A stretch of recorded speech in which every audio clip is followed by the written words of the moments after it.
theory shit on that one. 2019. So what kept this shit going for 4 years further? Because well, I mean, you're trying to say that one movie exemplifies what all the studios are trying to. He's talking about Terminator Dark Fate. Right, yeah, I remember. And then somebody pointed out that he calls him John Connors. Yeah, he puts an S on the name, John Connors.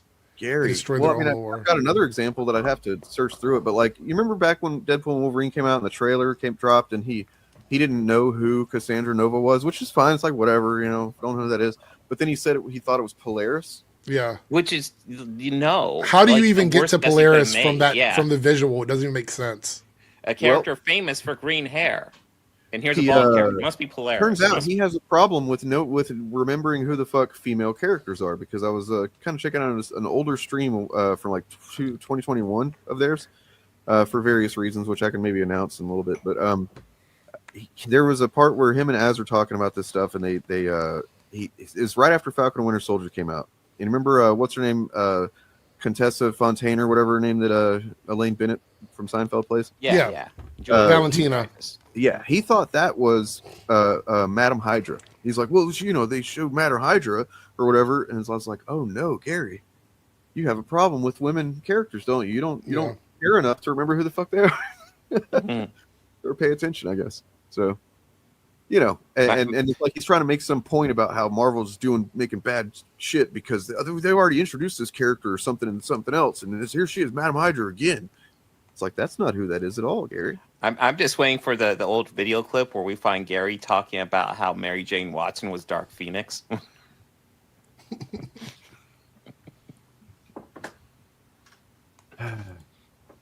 Cringe. Yeah, there's also, like, in that same stream that from 4 years ago now, there's the reason I was pointed to it was it seems to be maybe some context for Gary being so bitter towards the Hollywood crowd and culture and everything about it, it might be in there as well, because they kind of get into this I've been so poor and been where I didn't have any food and stuff like that, and these people blah blah. It's like you can start to sense the resentment, or it just really comes out. These actors, they're not actually good people. They have security that would use their guns and to kill you, and meanwhile you're voting against guns and stuff, and it's like, what the fuck are you talking about? So, yeah. Oh, Gary's comic books. That's right. Oh, yes. Oh, you didn't remind me. I have Gary has comic books. So, in the year of 2004, Gary and his, I don't know if they were married then, but his wife, Melissa, whatever, they launched their version of the Rippaverse, I guess. Entropy Comics, which is a very ironic name for a comic book publishing thing, because they put out 5 issues and they were done. And these are some of the shittiest, crappiest looking comics you could ever see, except for his wife's art, which is dated as 1989. So this is in 2004, and they used her art from 89 for a cover. Okay. But then, which I get looking at Gary's art. Gary was the writer and the artist on a book. Can you guys believe that? You want to look at his art? Let's do it. Let's see.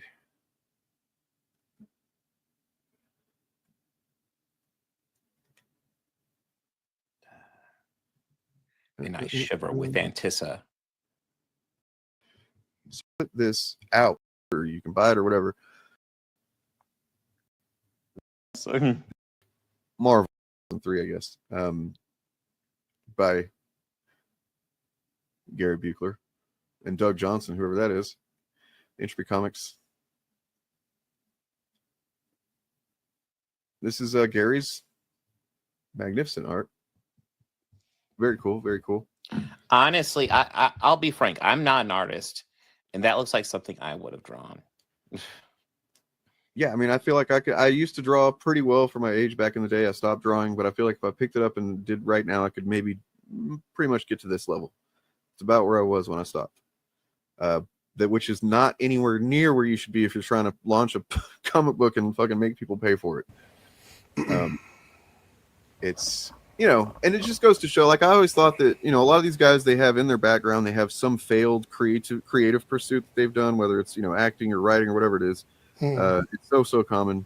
And I thought that Gary maybe was an exception to that. Like, well, he had a comic book shop and maybe that's what he failed at. And he feels, you know, entitled to shit on the world because of it. No, I think it must have been this. They put out, I think, 4 or 5 issues. And, you know, this was about the time maybe when he was right out of prison. So maybe, you know, he just had to work too hard to pay his, you know, whatever restitution or something. Here's his wife's art, which, you know, this cover's kind of weird. I don't know. It just has weird vibes, I guess, that I don't know what's going on here. But it's from 1989. I think there's potential with that cover, depending on what the story's like. I think, Sure. no, I don't think it's bad. No, this actually isn't true. This is what I wanted to find out, because I see people saying that he sold meth to children at his comic book shop and stuff like that, and it's like theirs aren't even the same decade. Yeah. I'm sorry, I'm not sitting here trying to defend the guy, but like there's not even in the same decade that he went to prison for selling meth and then owned a comic book shop. So, you know, I mean, I know it's funny to say, but I was actually curious about the facts, so I looked into it. Listen, Gary's a piece of shit. You don't have to make up stuff. Back. But like, look at the titles of some of these stories: The Joker and the Thief, The Encounter at the Fascist Convention. Weird. I want to be stereotyped. I want to be classified. No ratings here, unfortunately. So, yep, there we go.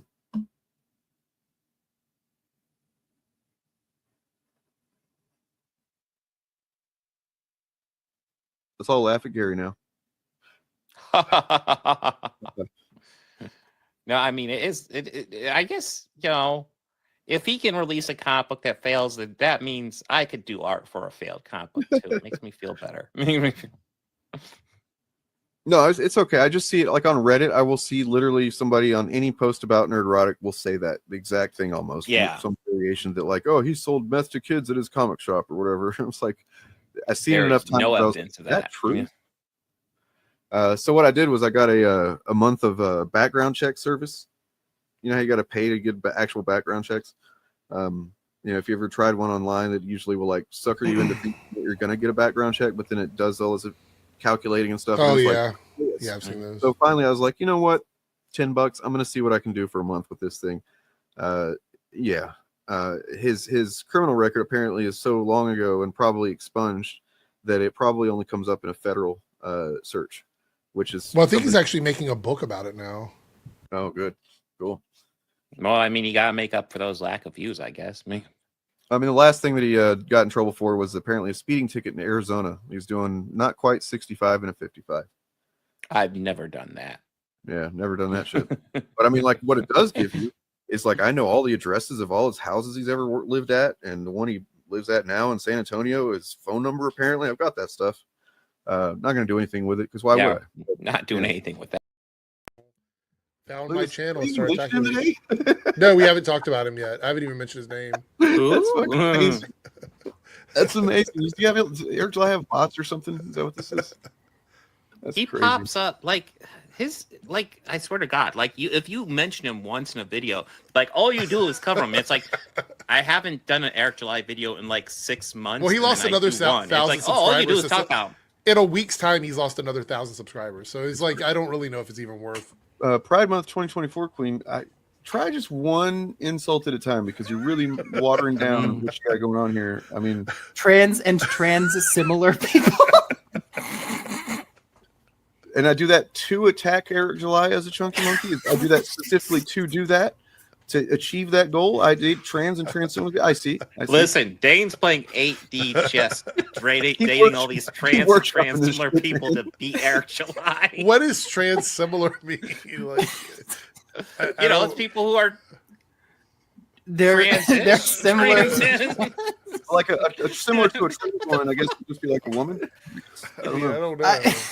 Yeah, I guess a trans-similar person would just be a woman. Like just any lady. A cis woman? What? Oh jeez. Oh my God. Oh, and I mean, Eric July is probably fucking fuming about that too. He's probably like, God damn it, He's dating our trans similar that was person. my trans similar person. I wanted to date that trans similar person. Like a GoBot.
Why would we do a public stream? I mean, no. Why would we do that? That'd be stupid. Stupid as hell.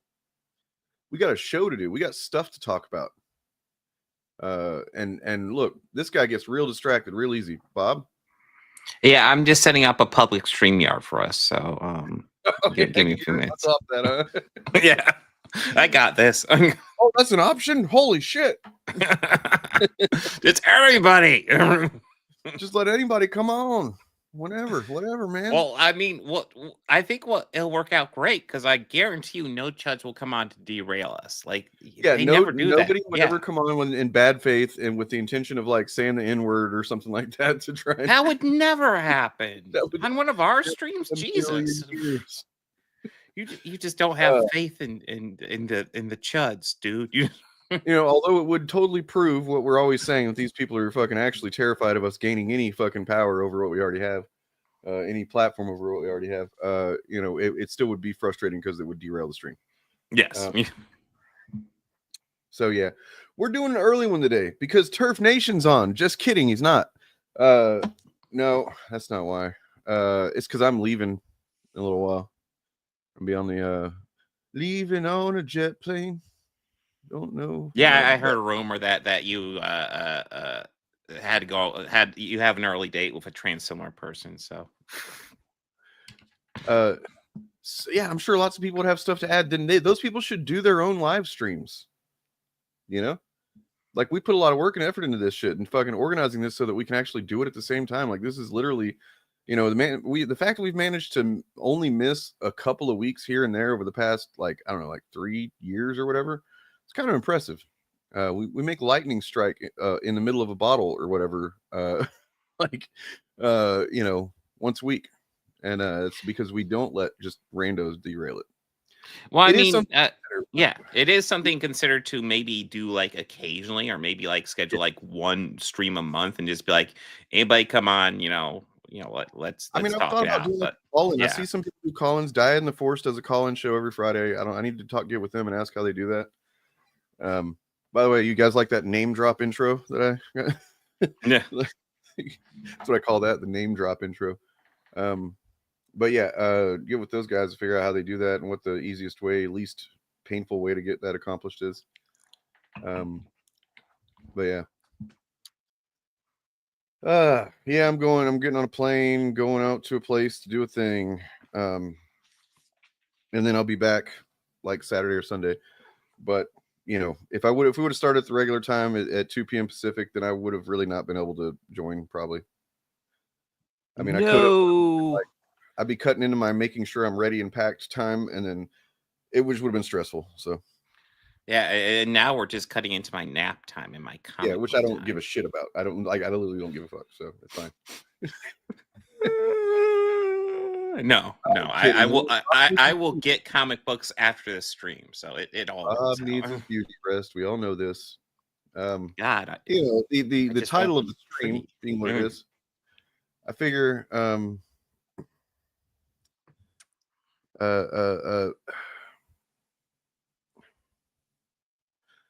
I mean, we do hear from these fans that who share simply distaste or similar distaste. What are you trying to say here?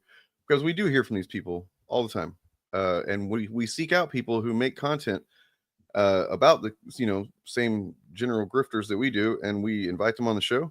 Somebody mentioned TTB and gaming. I have invited him already. He's a busy man apparently, and at least that's what he said to not hurt my feelings. But we've had plenty of guests on here. Yeah, you could just talk and chat, and if you have a thing to say that we're like, hey, that's a cool thing to say, we'll bring that up like we're doing now. But yeah, so we're not going to do a tier list. It could be a thing that we could do, but I don't know. That's just a lot of work, and Turf Nation used to do that stuff for us, and we don't know how to do it. We're stupid. They have a way better education system over there. Where this is true. In his dimension. So what I thought we might do to find out who the dumbest fans are is, like, I did think of some controls for the experiment. So like we could go to different Chud channels and look at their comment section, but we should go to different Chud channels of videos about the same topic, maybe. Right? So then we can see what are their fans saying about the same topic across different channels. And I'm willing to bet you almost all the Chuds have done an Ironheart video already. Oh yeah. Oh, that's a really good. Yep. See, that's why we pay you the big bucks, Bob. Good idea. I did. They're not exactly veiled. They spit out that Ironheart video so fast, despite the fact that Superman came out the same day. Much bigger IP, right? But they just had to get on that Ironheart. Well, I mean, train. Superman is not as big of a racial grift IP. That's the problem. Nope. Exactly. Yeah, there's a lot of overlap, but I mean, so doing the content that we do, I think Bob would probably attest to this. It's like, it is interesting the level of discourse that you get whenever you cover certain Chuds, and then their fans show up in the comments. There is a noticeable difference sometimes. Hey, look at this guy, Anthony Remedial, name dropping. I've heard of that guy. Yeah, I figure like Ironheart's probably the way to go on that.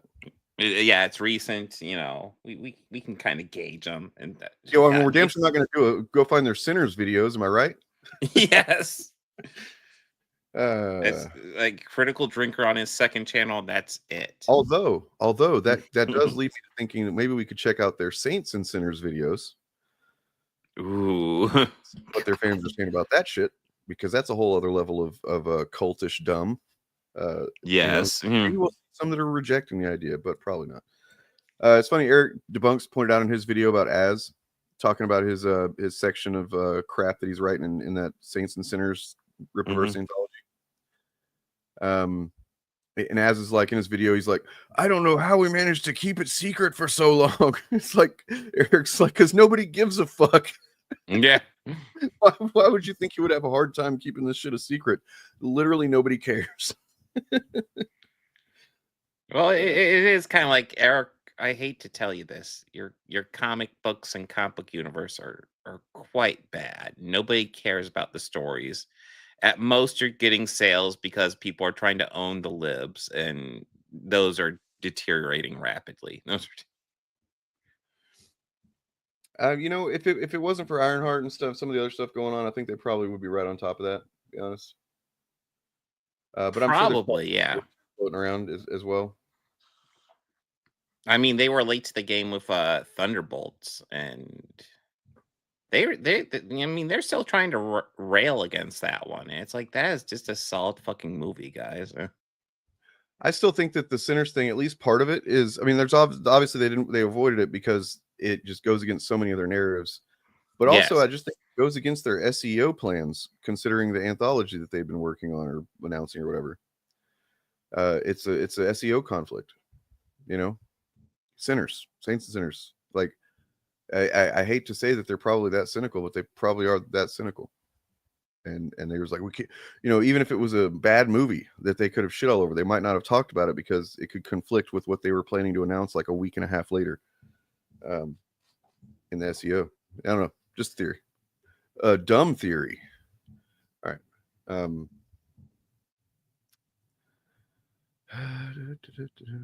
It's certainly possible. I don't know. I still kind of lean on the they have no narrative to build around that movie Well, because that's everything obviously about that movie just pokes that's holes in the it. main thing. Yeah, that's the main Mm. thing.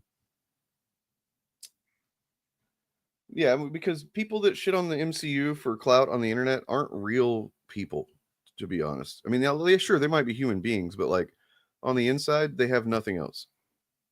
They just like, oh, most popular thing, I'm gonna shit on it, And it's not most of them. It's not like they came up with these criticisms on their own. They saw other people making the criticisms and then started regurgitating. Yep. I mean, that's not Oh, to say this that is popular. without critical, shouldn't be criticized. It's got some fucking problems, especially, in the last couple of years, it's been a little all over the place. But the cynical nature with how quickly they are just to dismiss things outright, and that includes some free people on the fucking left who are like, it's fucking fascist propaganda. Get the fuck out of here. But yeah, other than that, I did want to address. I feel like we've maybe talked about this before in a different context, but like, so you guys have heard of Red Letter Media. You guys have heard of them. Believe it or not, I don't know if we've ever given any indication that we were, but we are not actually, and never have been, and never will be unless our RLM like reaches out to us and pays us money. We are not their PR people. What? We're all I thought we were PR people for Saltier Than Crate, the subreddit. What? We are not their PR agents. What? This is a thumbnail I didn't go with. And I hate to call this guy out, but he was being a real dipshit on Blue Sky. Just tagging all of us and being like, hey, answer for this stuff. Like, Yeah, I thought it was funny when I was reading. I was like, the fuck? Like Red Letter Media, like okay. So I'll be honest, you can make an argument that Red Letter Media and their episode, their prequel videos, really kind of helped mold the toxic media space we have right now. You can make that argument, and I think there's a solid argument to that. Sure. That doesn't mean they're part of it. I mean, that argument is like blaming the MCU for Tom Cruise's The Mummy movie. It's True. like, come on. What I said was it's like blaming all of reality TV for Donald Trump being president. It's like, there's a connection there. Sure. Yeah. On the timeline, there is like an evolved timeline that you can see the connection there. But to blame them equally is just missing the fucking point, and to focus on something that's not nearly as harmful as the end result thing, right? I mean, the thing about Red Letter Media, and like part of the reason why I love, like my favorite series of theirs is Best to Worst, and part of the reason I love that is because they just watch really bad movies, and you can tell they're having fun. They love doing that. They love movies over there, even if I disagree with a lot of their takes. They love it. They're doing it out of genuine love of the craft, and I cannot like be like, oh, these guys are awful when they're just doing something, talk about stuff they love. Yeah, I mean, my disparagement of Red Letter Media begins and ends with just mainly their Star Trek content lately, where it's just like everything in the new era of Star Trek, they're just like they're Yes. kind of a little bit, you know, I don't want In- to say grifty, but they're soured on it before they even really see it. Yeah. And they not good. They don't watch it in good faith, I feel like. Mhm. But you know, that doesn't make them grifters. It doesn't make them fucking cynical bigots that are, you know, creating a network of propaganda in order to influence pop culture and in the rightward swing. So Absolutely. yeah. Well, season 3 of Picard was the best season of Picard.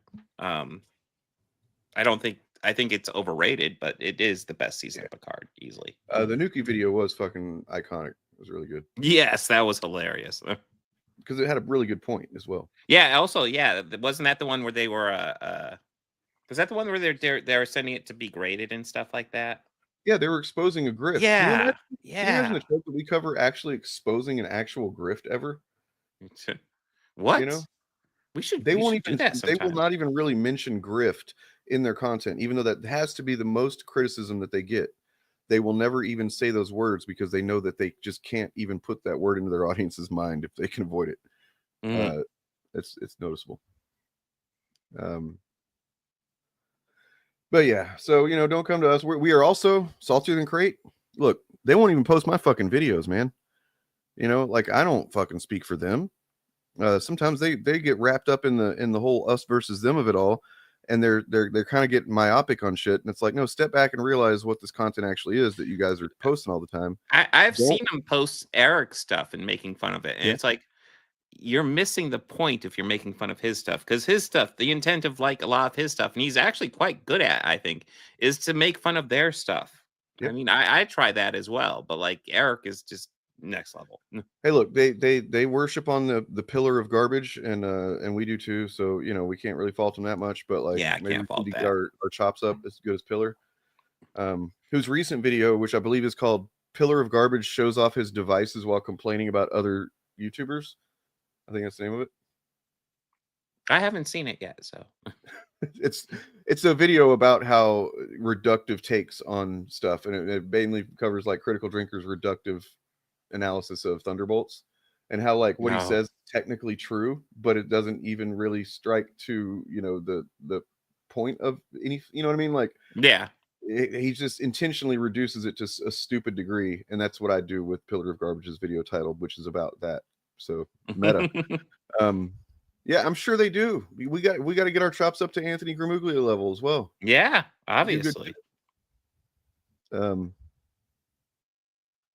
no, it was Pillar of Garbage gets philosophical about how bad his phone audio is and how he needs a new phone. Like I was wondering if that was actually his phone audio, if you add a filter, because most phone microphones are not great by any means, but they're usually better than that. Usually. Yeah, I mean it's that, but like you can't blame Doug. I mean, as much as you want to, Doug Walker's not great or anything. Ant's got some recent content about that, but like you can't really blame him for what people did in, you know, the shadow of his content, right? Like people coming along going, "Oh, all you got to do is yell angrily about things on the camera." Oh, I can do that. Plus bigotry, and you know, like that's not his fucking fault. I mean, Angry Video Game Nerd, in my opinion, has really bad movie takes. I'm like, he loves movies, and I appreciate that he loves them, but frequently his takes on movies are not great, in my opinion. But I don't know, like you know, you can say, yeah, again, like Red Letter Media, kind of inspired that stuff, but he's definitely not part of it. No. This is about how I feel about it, honestly. Yeah. I actually think that they did kind of like over. If you look at where they were, how kind of spicy and edgy they were about 5-6 years ago, they've kind of lessened a bit on that shit. I think they recognized that they needed to, you know, that they maybe were having more of an influence than they expected to, and they kind of decided to get a little bit responsible with it. And yeah, that's saltier than crate. Anthony's like, sometimes they post my stuff. No, man, like a lot of it's your stuff. You, Birdman, Pillar of Garbage, yeah. And other than that, they're just posting Chud videos or Chud thumbnails or whatever. you know, we like Sawtooth and Crate, the K one, not the other one. We've complained at them before for not giving us our flowers. But we in no way control or have any influence over them. Just to put that on the table. In fact, we could, I that'd don't be even think awesome, my but we Reddit account don't. is active. I think my password probably expired and it's like inactive, and I just haven't bothered to renew it because I'm like See, never on Reddit. I think my problem is I don't know that it's personal against me. It's just that I don't have enough karma, and because the only time I ever think to post anything is like, I'm going to post my video in Sawtooth and Crate, and they're like, no, auto reject, and it's like, oh. I did see that a while ago. The angry video game nerd movie, and yeah. Yeah, I mean, It's really, not at the end of great. the day, it's all Siskel and Ebert's fault with their whole thumbs up and down thing, you know. Yeah. Plus bigotry.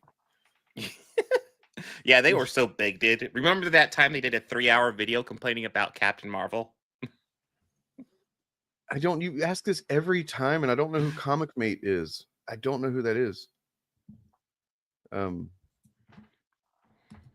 Yeah, it is against us because it is more right leaning, but I mean, it's also been giving a little bit more favor to us lately, at least to me, and that makes me happy in pants. So yeah, Hey, the only Comic Mate I see has one video with 16 views. I don't understand what is it. It's so weird. Anyways, well, let's look at some chuds, some channels. Or do you want to talk about some news or something first? How are we gonna do this? We got no plan. You know what? Yeah. Maybe we, while I dig up some news, we could bring up a starter chud and talk about their fans. Kind of look over it. Okay. Trying to think what would be a good starter chud. I think somebody mentioned Heels versus Babyface.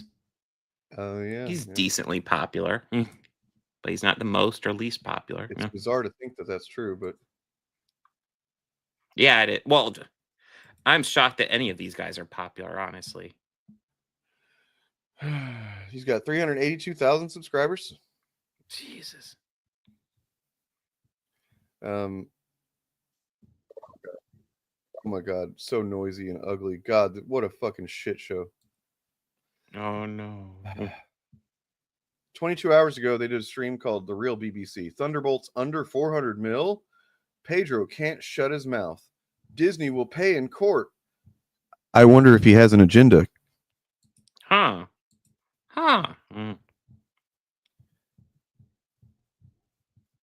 Like, legit, look at this fucking shit, man. It's just a bunch of ableism and you know, not even thinly veiled racism in his fucking thumbnails and shit. It's crazy. You know, now that we're bringing this up, this is, you know, something that's occurring to me is that I don't think I've actually ever covered Heels versus Babyface. He's really, really dumb. Yes. Bald victory. DEI is done yeah. and buried. Okay, so you'll never say those words again, right? Oh my God. Yeah. I've seen these thumbnails before because I've thought about Jesus Christ. Look at this, dude. What are you fucking making your thumbnails in, like 80p? Maybe he's doing it in Microsoft Paint. Like, what the fuck?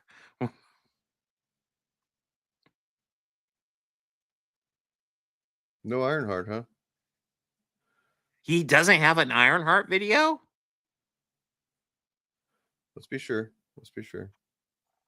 Well, to be fair, he does seem to cover gaming mostly, except for whenever it's something big. Like what the fuck is this title, bro? Come on.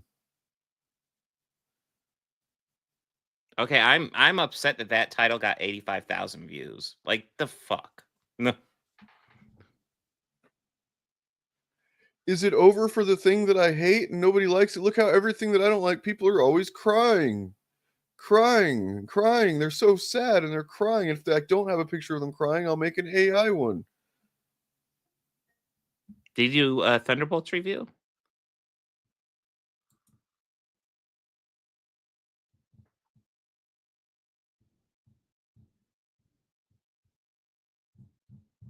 Do what now? Sorry. I was asking if he did a Thunderbolts review. I don't know, but does this not look like fucking... That looks like Eric July in that thumbnail. What's this guy think? Maybe. Hey. What's up? Dude, we haven't looked at Peel versus Babyface's channel before. It is a fucking shit show. It is a fucking mess, man. Yeah, it's bad.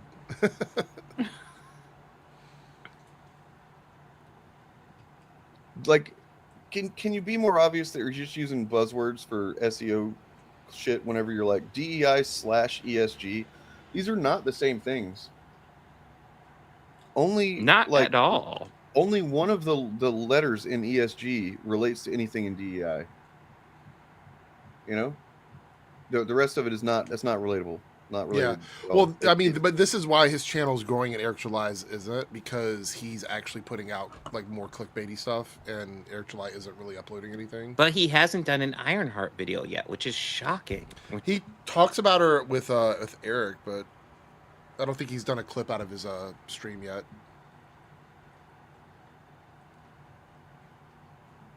Oh look, That is he couldn't get the views up on the Starfield fucking revival. Seems like.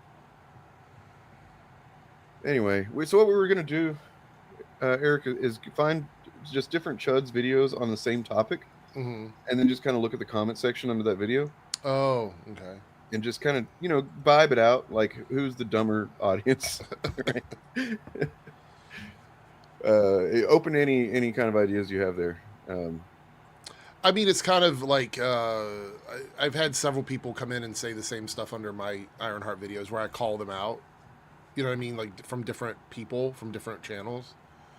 They're all kind of the same thing. I mean, calling her DEI is kind of common, even though that doesn't really apply to anything that she's ever done in the comic books or in the MCU.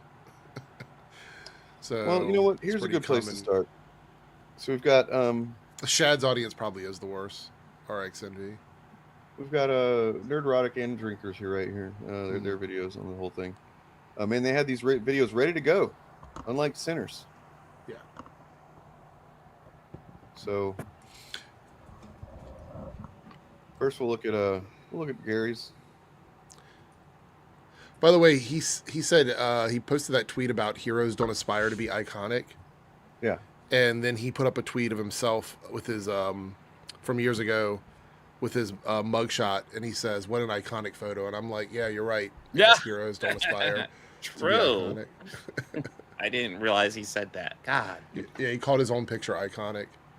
Okay, well this is a good start right here. So they're not passing the torch; they're torching the past. That's pretty clever, man. And everyone seems to agree. If you want to make this, I know it's annoying, but if you want to make this bigger so it's easier for like everyone to read, you can just smush your window.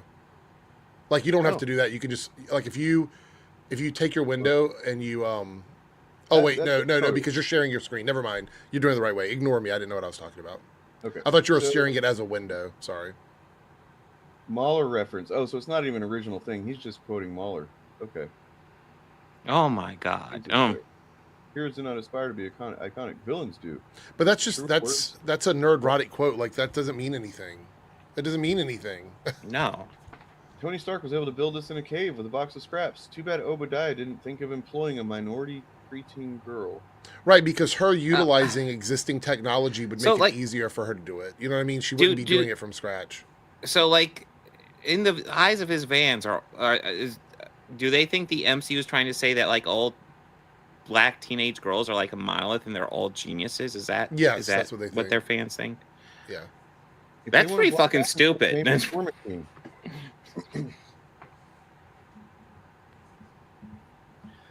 Oh man, trying for the clever shit is gonna fucking kill me. That one's interesting. If they want a black Iron Man, his name is War Machine.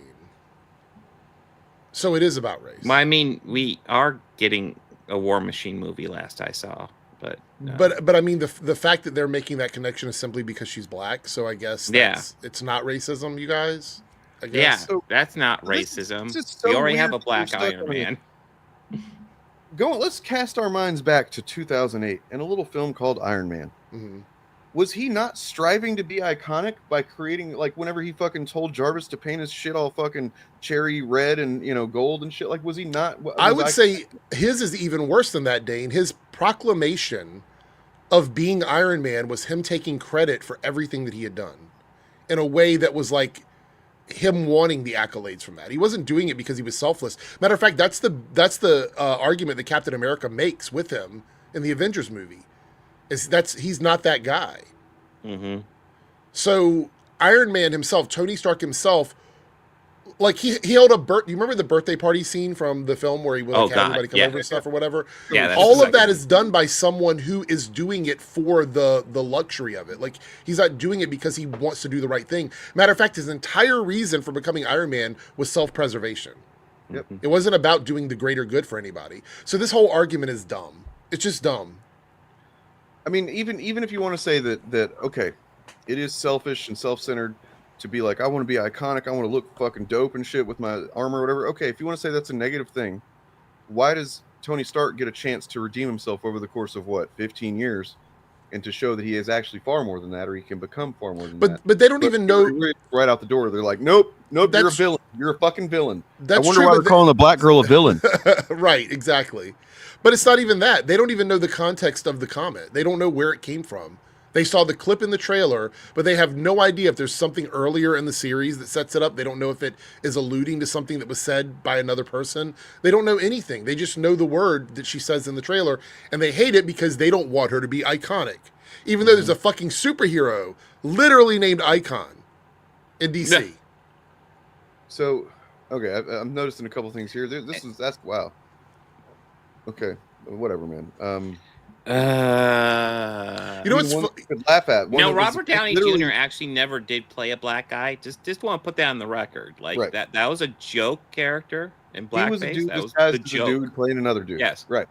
Yes. But the other thing is they kind of jumped on that because I've seen like Jeremy from Geeks and Gamers make at least 2 thumbnails when they're talking about a black character with Robert Downey Jr. in blackface. That is racist. What they're doing is racist.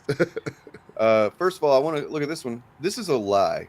If you've been reading comics since the 1960s, and after reading these 2 titles, you stopped buying Marvel Comics, that implies that you've been reading every other title by Marvel since the 1960s, which is just not something you've been fucking doing. That's you not goddamn something liar. even humanly possible. Anybody that's been reading, let's say it is possible that you've been reading every title since the 1960s, then you understand that some of them aren't going to be for you.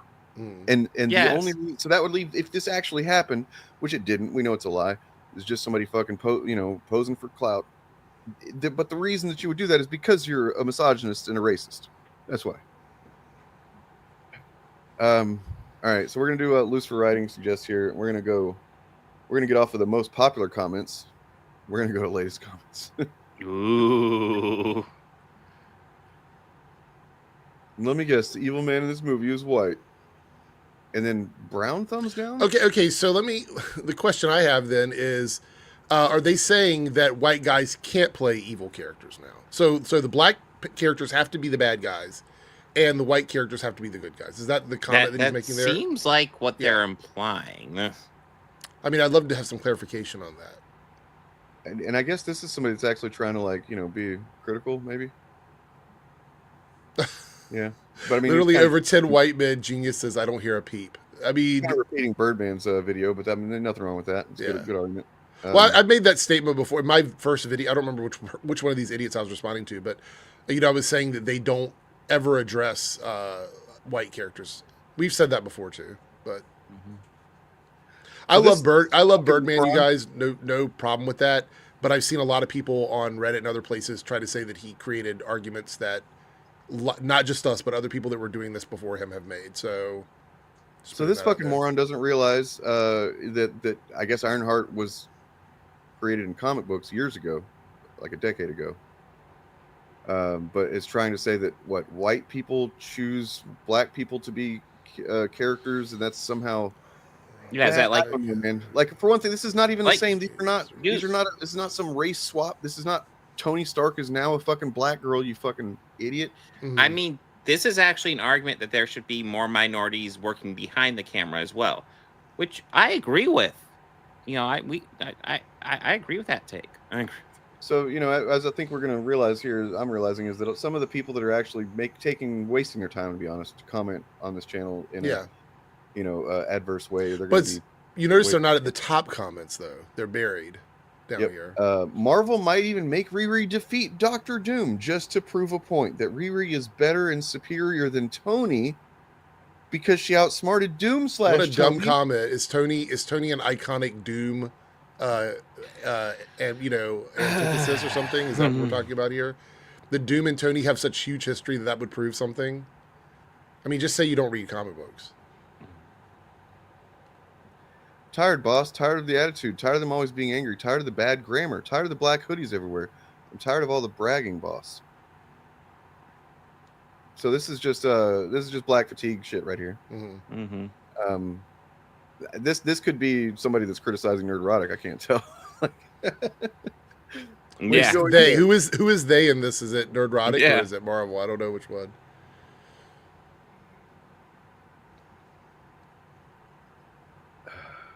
Greatest sentence spoken in 2025, dude. You got weird standards.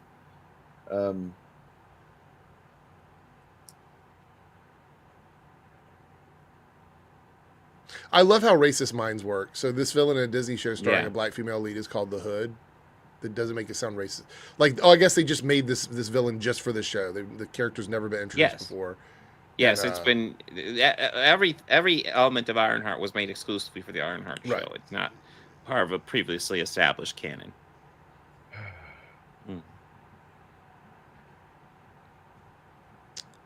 I mean, yeah, you Oh, got yeah. it. I mean, lots of times when they do comments like that, they really show the fact that, God, they're just fucking tourists, aren't they? This suit looks so plastic. Oh, unlike Tony's fucking suit. Yeah. Oh man, Dude, you know what looked plastic that always kind of drove me nuts? Thor's outfit usually looks very Like- plastic. It's like the I have to fragility- suspend disbelief, but yeah. The fragility over this character possibly doing something that Tony didn't do, and thus devaluing everything Tony did for the MCU in That's one true. series is just crazy. If she does one thing Tony never did, that means Tony is worthless. I mean, they've already came out and said it's a street level show, so I mean, she's not going to be tackling like multiversal bad guys. So I don't even understand what the complaints are. I mean, I did want to say though that like Rack's reactions, I wouldn't have said anything to you except now I've seen you several times here. Just like get out of these comments, bro. Like you're actually just helping Nerdrotic. What? Who?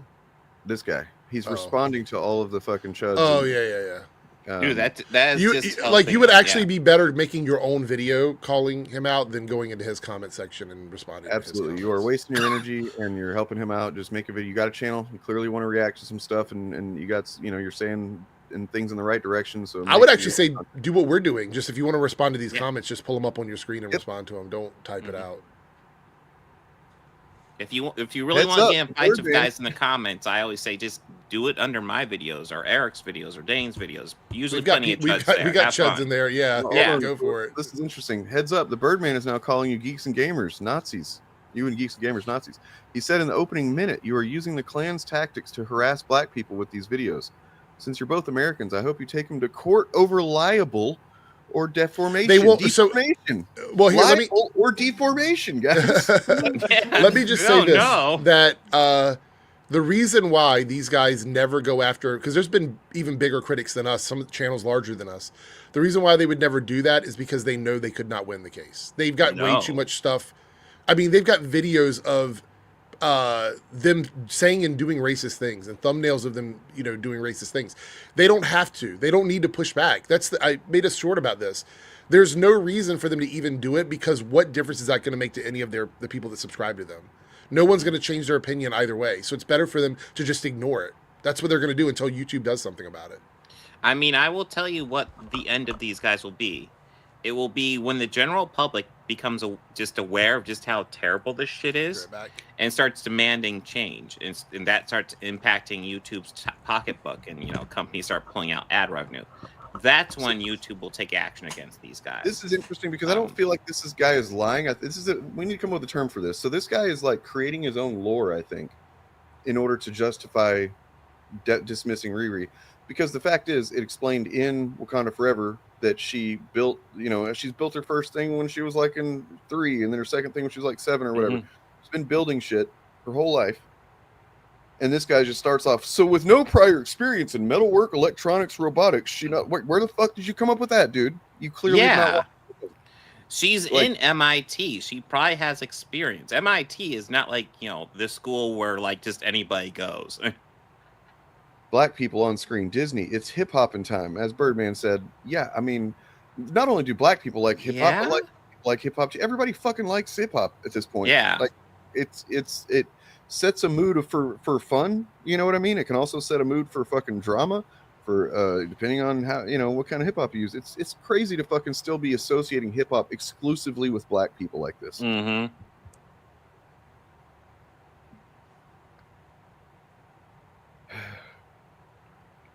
All right. Well, look, we got an idea of that. Now let's hop over here. Those are pretty intense. Oh God.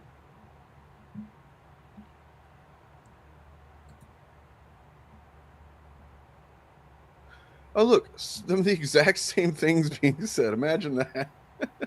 Oh my God. Right. Yeah, that's right. They like, what's his name? Fucking Tom McDonald. Oh God. Is that hip hop? I don't know if that qualifies. If you ever pay attention to his quote unquote rhymes, it really kind of doesn't fit what historically hip hop is. It's just, I don't know. It's like I'm sorry, I stepped away. Who are we talking about? Tom McDonald. Tom McDonald. Oh yeah. It's like he's tricking people into thinking he's rhyming, but half the time he's really not, and he's not even. It's fucking crazy. It's almost impressive how deceptively bad it really is. Mm-hmm. Like you don't realize how bad it is until you really start breaking it down. It's really fucking bad. I mean, he makes Pitbull look good, so. Black Iron Man already exists. War Machine, deserve yes, so there can only be one. Right, there's a quota. Christ. There's a quota on black superheroes. We already have one black superhero. We don't need another one. It's the same argument every time a fucking new black character is introduced in Star Wars. Oh, but we already have Lando Calrissian. It's like, for fuck's sake, guys. How many white characters do we have? How many? As an engineer, I'm sick to death of kid genius building rockets and supercomputers. Well, then be sick of like 80 years of media. That's like a very common. Kids being able to build things like this is a common trope. It's not a new thing. As a mother of both, especially boys for superheroes, perfect and boys are jokes. When did that happen? You fucking moron. As a surgeon, I'm actually offended by Doogie Howser. How dare he think he can do anything? It's like so stupid. When so we had 15 fucking years of Iron Man being. This is the most perfect brain boy in the world. Yes. And then now they're like, well, what if there's a girl that she also was pretty smart? Not as smart. We're not saying she's as smart, but she's pretty smart. How dare you say all boys are jokes? Yeah. I mean, it really just screams insecurity. Like the second someone not part of that group might possibly equal or maybe even surpass someone in that group. Oh my God, they're canceling us. It's like, I also think they have very little to look forward to, so they're going hard on this because this is one of the last things they can do this to. Well, we also have Wonder Man at the end of the year. I'm sure they'll go hard against that. So they're really just stuck on this iconic thing. And fucking Drinker loves that. That's great. Yeah. Tony had a redemption arc where he learned to be a better man over the course of like 10 films. Yeah. You guys motherfuckers won't even let her get a full show focused on just on her. She had like 20 minutes of Wakanda Forever that she was in, and now she's getting a show, and they're ready for everything has to change immediately. You know what I mean? I assume Riri's arc will be about learning to forgive the world for not recognizing her brilliance. So they're creating storylines to be mad at. Can you express your fucking tiny dick insecurity like any more than that? I don't know. It's like they don't even know what the show is, so they're like, "This is what it's going to be," and I'm angry about it. Mm-hmm. I'm not even going to watch it, but I'm still going to get angry about it. How about this guy complaining about a movie prop existing?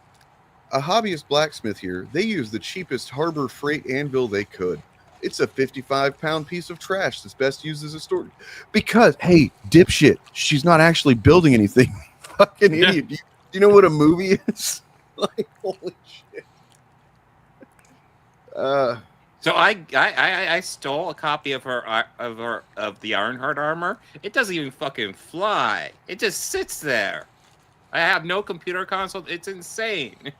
I want to point out real quick, because I pointed this out in one of the my Fabcast Discord, that these couple of pieces of art they've put out so far are fucking killing it.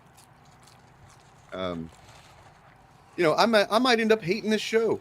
That's a possibility. That is a cool. Nonetheless, poster. this art fucking kicks ass. Like, that is so much a fucking tribute to the comic that it's unreal. It kind of cast me back to earlier MCU vibes. This too.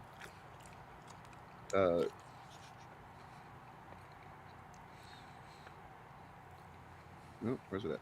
That one. Yeah. I like the other one better, but that one's all right. Yeah, I mean, they're both excellent though. They're both like clearly leveled into this. You know, you get a better look at the suit here. It's all fucking dinged up and stuff. It's good shit. I like it. Especially that one. Yeah.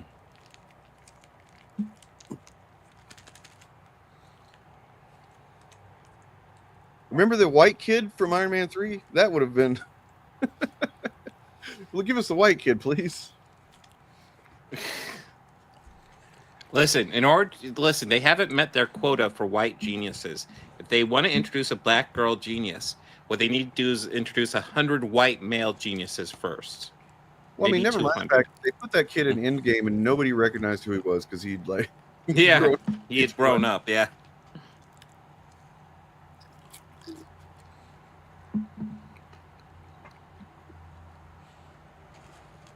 You will never convince an audience to watch a show before deciding what the fucking character's motivation actually is. You dipshit. These people are so dumb. She did not steal the blueprints from the Iron Man armor. Also, the idea of like, what is it? Be iconic and get gain recognition.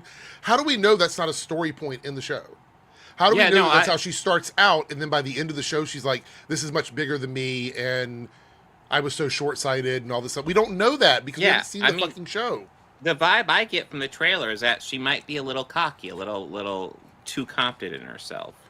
Yeah, she's very talented, but she can't do everything. I can see that being an arc. I think the show is going to humble her. I think that's the point. She's going to be very cocky, and this character with powers is going to humble her. I think that's what we're going to see. Yeah, that's a good point. Notice it's not Morgan Stark that they want to see either. Wonder why that is.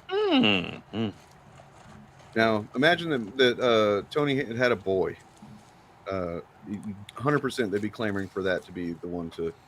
Yeah. And I guarantee you, if they decide to push out Don Cheadle's War Machine and make him more front and center, they would have just rallied against that. Really? In fact, it wouldn't surprise me if they do. It's really made, and here's the response to that, so I can get 2,000 likes on it. Sorry, what were you saying, Bob? I was just gonna say. In fact, when Armor Wars comes out, it won't surprise me if they start rallying against it. Anyway. Did you hire a producer? Are you a producer you were paying or something? Who are you? Oh, I know who you are. I know who you are. You're not hiding from me. Guys, we have a 7-minute time limit on this. Apparently so. She is a genius. Ah, yes, the classic tell, don't show routine. Actually. Fucking actually. You know what? Fucking actually. Well, you know what frustrates me about stuff like this?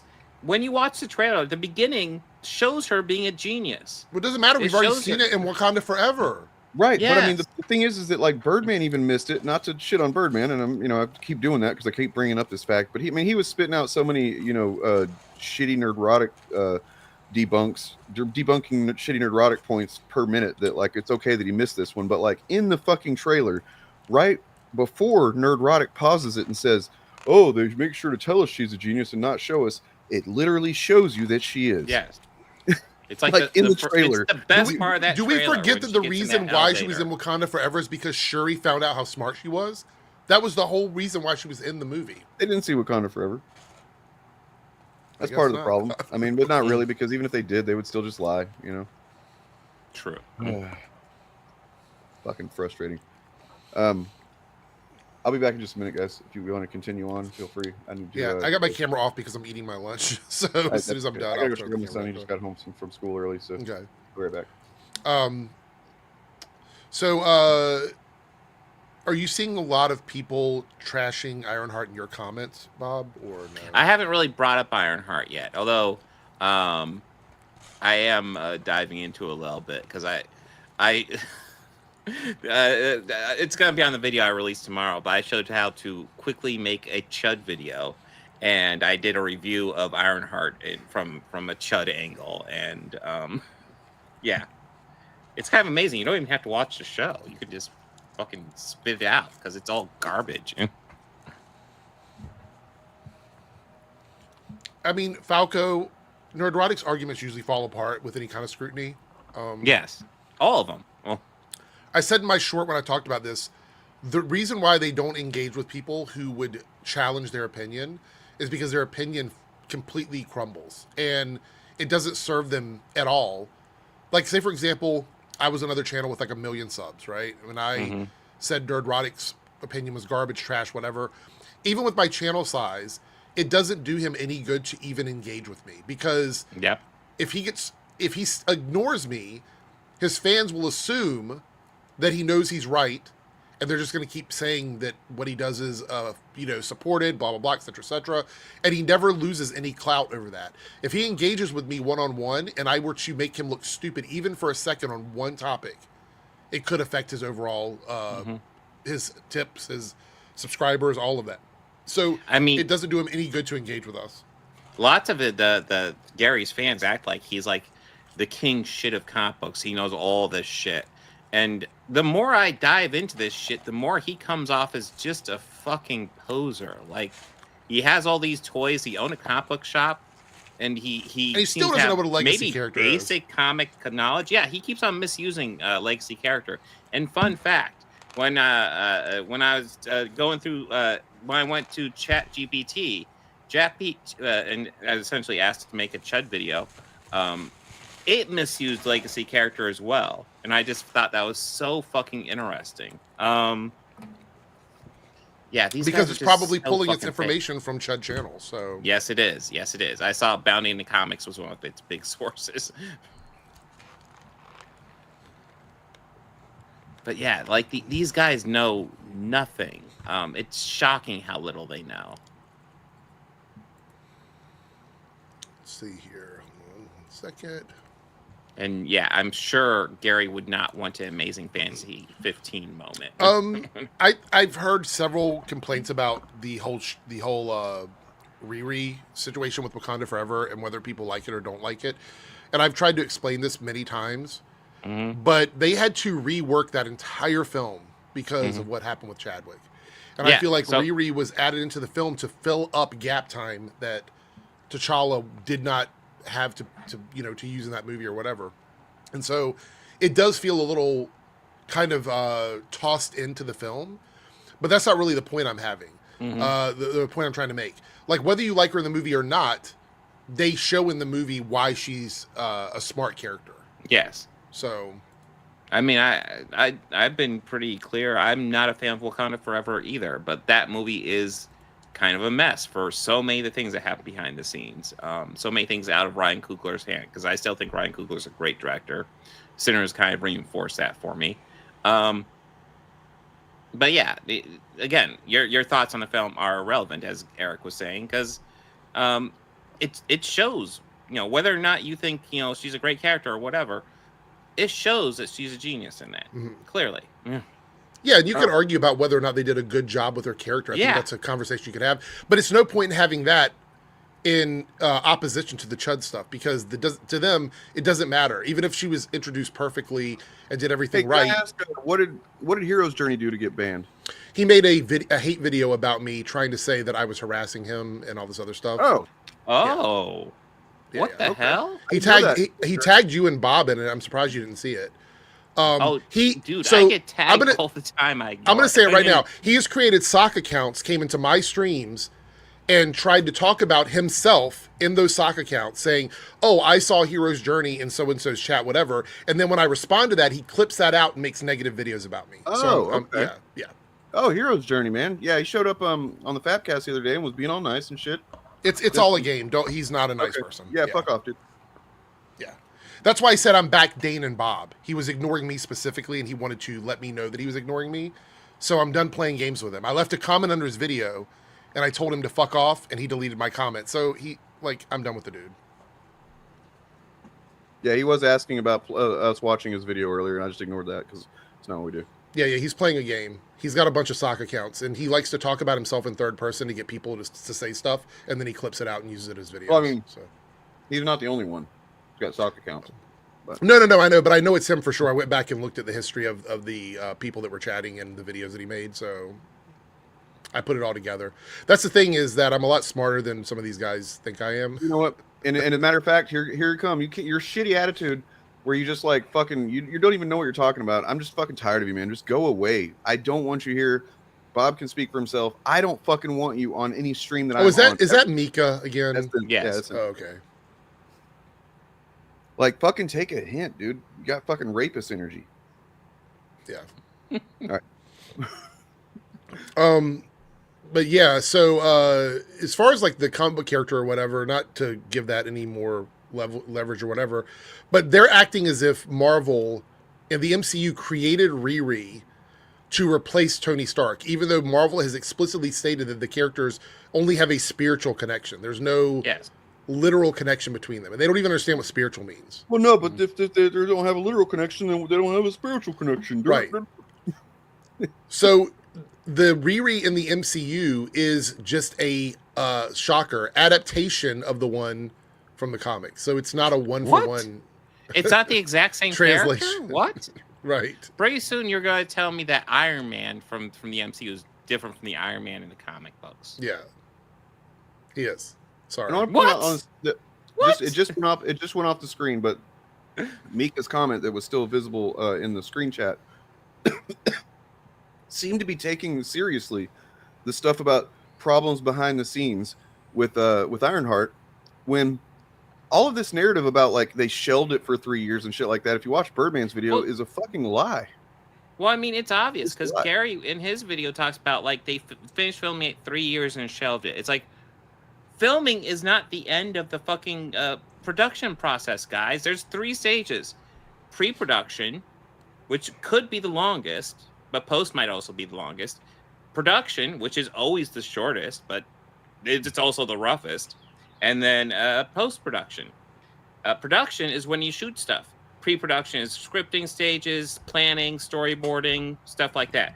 Post-production is music, editing, special effects. Never mind the fact that a fucking an industry-wide strike happened for like a quarter of the year or more. Mm-hmm. That kind of put a little halt on some stuff.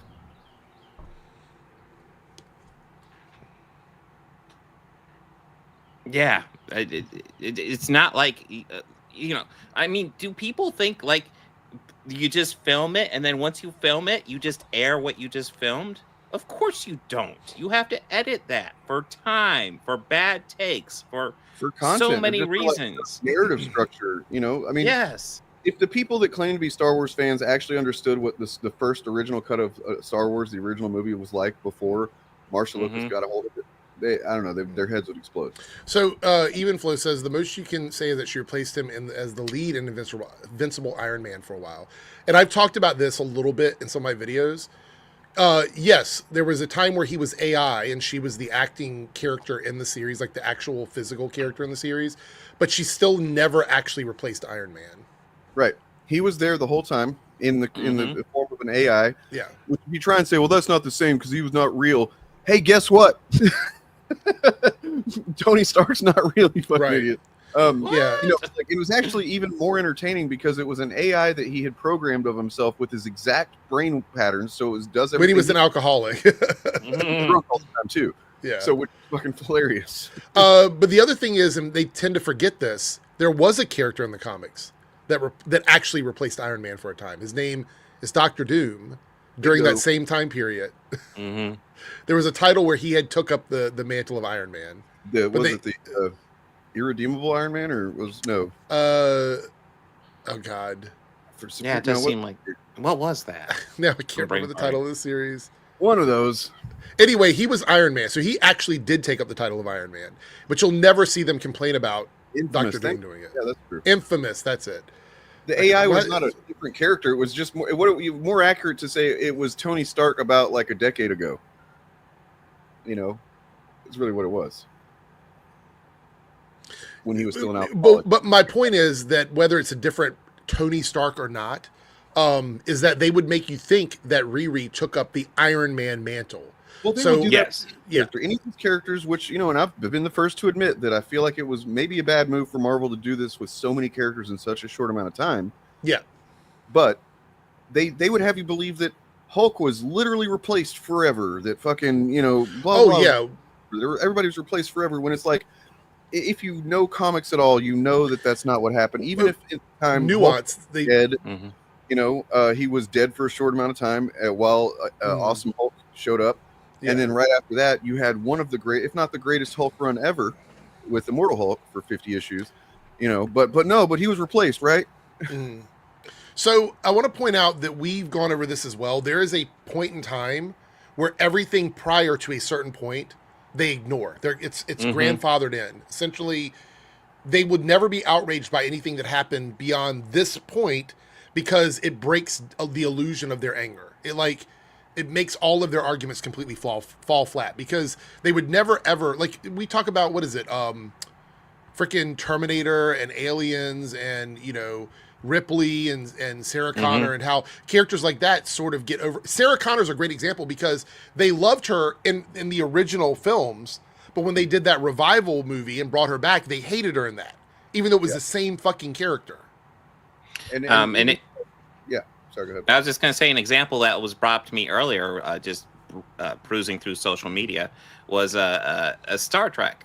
All the guys, all the chuds talk about, what was great about Star Trek Deep Space Nine and Star Trek Voyager, that they never felt the need to push an agenda or a message. They were just really well written shows.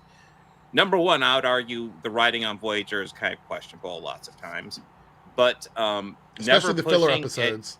Yeah, but never having an agenda or talking about identity. Man, have you watched Far Beyond the Stars, one of the most famous episodes of Deep Space Nine? You know what That's I think, directly Bob? about racism. I actually think, and this is maybe a cold take, I don't know.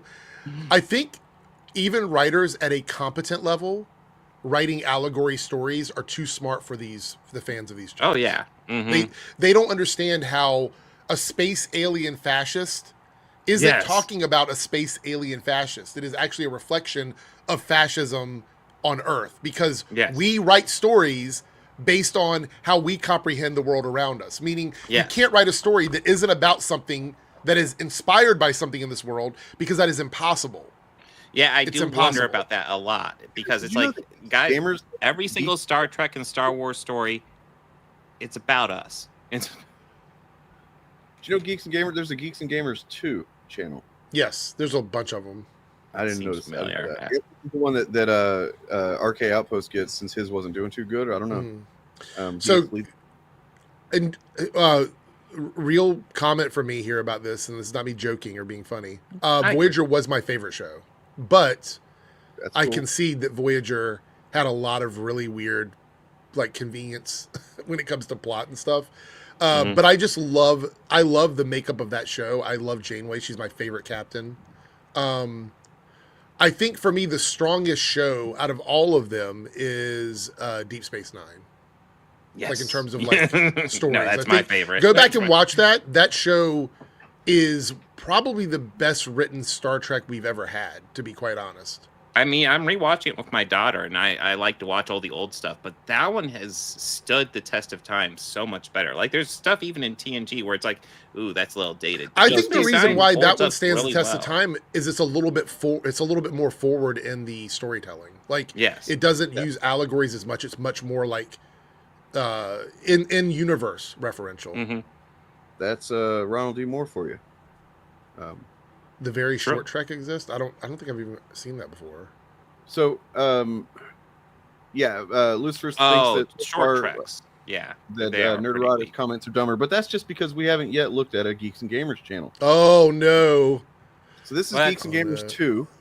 This is the fucking DEI version. This is the fucking Mm. It's the blinking bobblehead, Ryan Cannell, who blinks and bobbles through his whole video. and then this guy who's I think he speaks words sometimes. Sometimes he's just kind of there. We know that he's the master at writing young black girls, so he should have plenty to say about it. And real quick, just because it was brought up, so we can move on from this. I would never say Voyager is the weakest Star Trek show because Short Treks was brought up. Picard exists. I think Picard season 1 and 2 are kind of rough. Yeah, they're pretty bad. Two my is second least probably favorite the season worst, of Star Trek it's ever. definitely the worst modern Trek thing. Season 2 of Picard. 3 is great. I had fun with 3. The only season of Star Trek that I think is worse than Picard season 2 is TNG season 1. Yes, that is. Skip it. Just go straight on to season 2. Like you already know the characters. Just skip it. So they're trying to get rid of negative stereotypes, but they have her stealing. But is it that you applying a negative stereotype to her? And they will put rap songs in it. How is that a negative stereotype? Again, they embraced. So listening to rap music is a negative stereotype? Just being culturally accurate. Here we go. Here we go. There's the good shit. It's not stealing, it's reparations. Man. Sure. Man. Remember when they talked about how Spider-Man was stealing stuff to make his stuff? Okay, that makes sense. So I guess we should go under John Walker videos and be like, oh, all these stereotypes, fascism is great. He's doing some Nazi shit. You know what I mean? Like, I don't understand. It has rap music for the 13.7% black people. They should love it. Fun fact. Oh, fuck. Fun fact. White men are the largest consumer of rap music. Well, I mean, what is this argument that that argument is that all art and all media should be made for the majority. Period. That sounds fucking. Well, gross it's also dumb. Like are they saying that white guys and white women don't listen to rap music? Mm-hmm. Is that what they're saying? Again, the numbers don't lie. Young white men are the largest consumers of hip hop music. Mm-hmm. This one's great, man. Oh my god. As someone who worked in marketing, that iconic subject is most of the promotional meeting for PR in a nutshell. They're not creating a superhero. They're creating a brand. Yeah, that's right. Because superheroes aren't real, you fucking moron. I pointed this out in my video. They're triggered by slang. Yeah. Iconic is a new slang. It's a new slang term. People are using it to apply to things that aren't literally iconic. It's a word that it just changed. means awesome. Yeah. Right. Yeah. So you would say, like, I went to see, I don't know, Pearl Jam, and they were iconic. You know what I mean? Yeah. Like, you would say that as like a slang term. It's not a literal, like, I am iconic or they are iconic. So they sound very old here. This sounds like a bunch of old people fighting because they're not even paying attention to the relevance or the usage of the word in modern, slang. Where are they getting this thing that she's stealing the armor? Where is that ever? Because she's dumpster diving, so I guess they think she's stealing. Oh. So just like Peter Parker. Yes. Yes, but Peter Parker was not a thief, remember? Oh, yeah, true. Yeah. He's white. Get it right, Bob. I mess that up all the time. Wait, shame Disney couldn't hire a Japanese writer and actress for a different concept to create a bit. These are the dumbest comments so far. I'm sorry. Wait a minute, hold on. Why would they do that? Is there a Japanese Iron Man from the comics that I'm not familiar with? Why would you do that? Dude, if there's Japanese Iron Man, I need to watch it. I would love. There is a Japanese anime like Iron Man, but right? Yeah, true. But this one, Riri is supposed to be this extremely smart person, but she needs to steal in order to build her stuff. Oh, because so now you just get money given to you when you're smart. Right. I was gonna say. Yeah. So now intelligence means that you don't have to struggle. Being smart makes you immediately a rich Yeah, person. you take an IQ test, and if you score over 150, here's your $1 million check. Right, you're a millionaire. Great. Even well, I wasn't going to bring up Cebulski, but that is a pretty funny joke. Sorry. That is funny, yes, because of the whole pretending to be Japanese.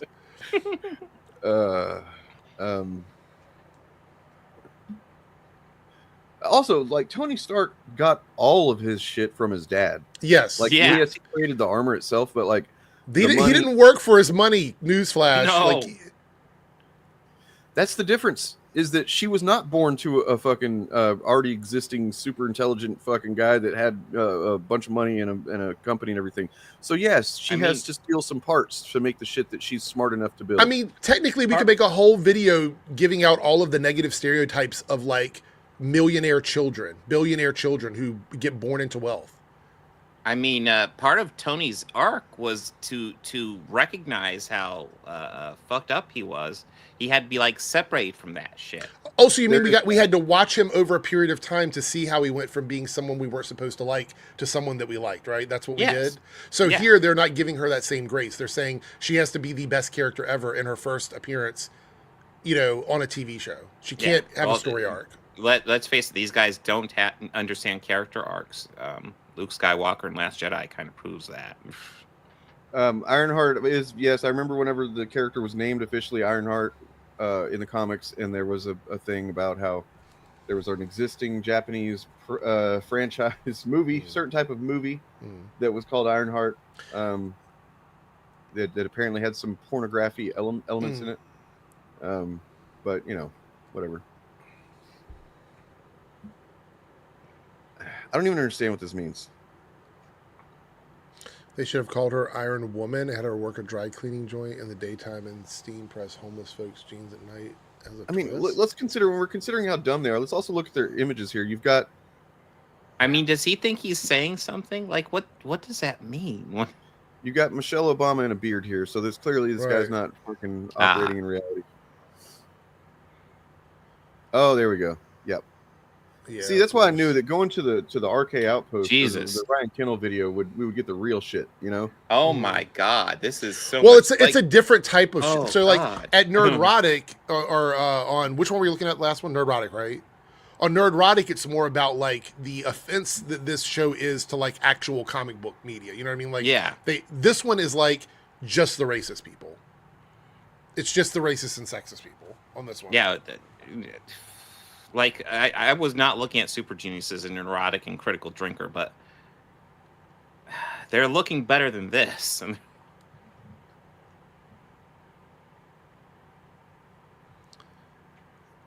What is Tony Stark sacrifice and save the universe? His character has a universal size shoes, but the character is not replacing Tony Stark. Yeah, that is something these guys have. It is something they have created. Is it in a universe where Iron Man exists? Is it impossible that a young black teenage girl would be inspired by him and have the intelligence to make armor like his? Is that impossible? The other thing is honestly the legacy character to Iron Man in the MCU is Spider-Man. Yeah, in the MCU, absolutely. He's a Skrull doing blackface laughing emojis.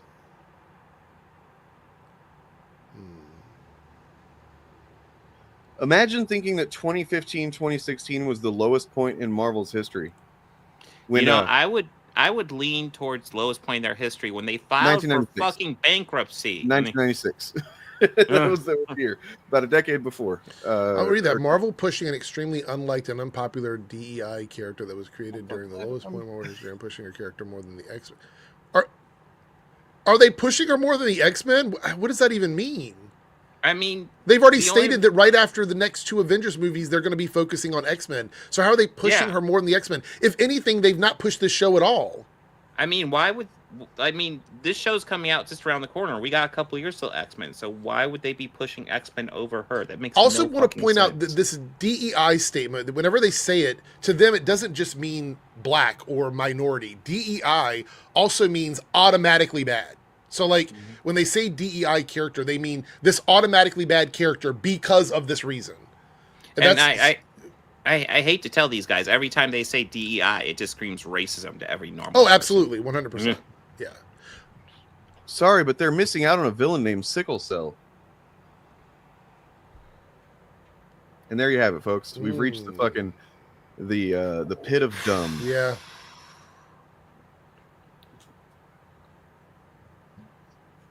I mean, But keep This- in mind, these guys claim that nobody that watches them is racist. They're not racist. Their people aren't racist. Yeah, the Hitler particles are fucking overpowering right now.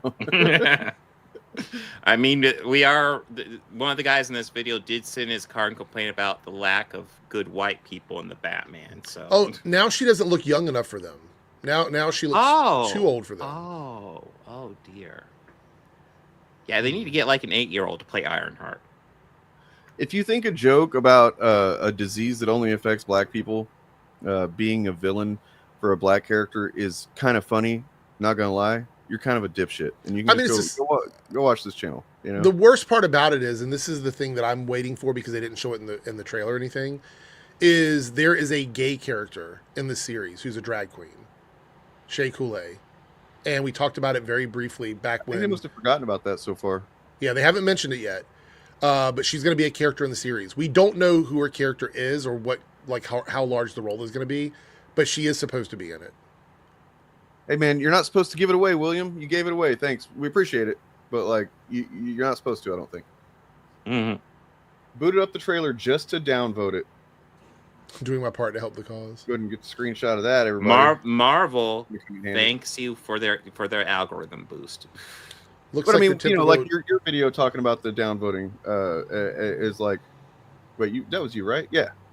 Eric, I've talked about it more than once. Yeah. Yeah. This is exactly, that's the point right there. Yeah. This guy's too stupid not to give it away, though. Yeah. Right. I mean, it was like my debate with the one guy. You know, he was arguing that downvoting hurts a video. It's like, It doesn't. no, it doesn't. No, it doesn't. There It are all helps. videos in It's the hundreds of engagement is millions engagement. of views on YouTube that have like more downvotes than upvotes, so it doesn't do Yeah. anything. Yeah, it's engagement. Engagement. It's is a engagement. metric for you to like. If I look at my videos, and it even says that when you hover over it, I believe. If I look Yeah. at my videos and a video has a higher amount of downvotes than upvotes, YouTube will suggest maybe switching up your content or trying something different. They don't punish you for it. Mm-hmm. I'm no misogynist, but for every male character, why does there always have to be a female counterpart? Maybe There's because they're 50% of the population. Yeah, there's not. It's not even that close to that ratio. But if you think about discussing logically, it probably should be. Well, Wasn't the whole point that there were people saying the N-word in the comments and the replies? And that's Yes, what yeah, fucking- that was what it was. 100%. Is that how you think discussing film is supposed to go, dipshit?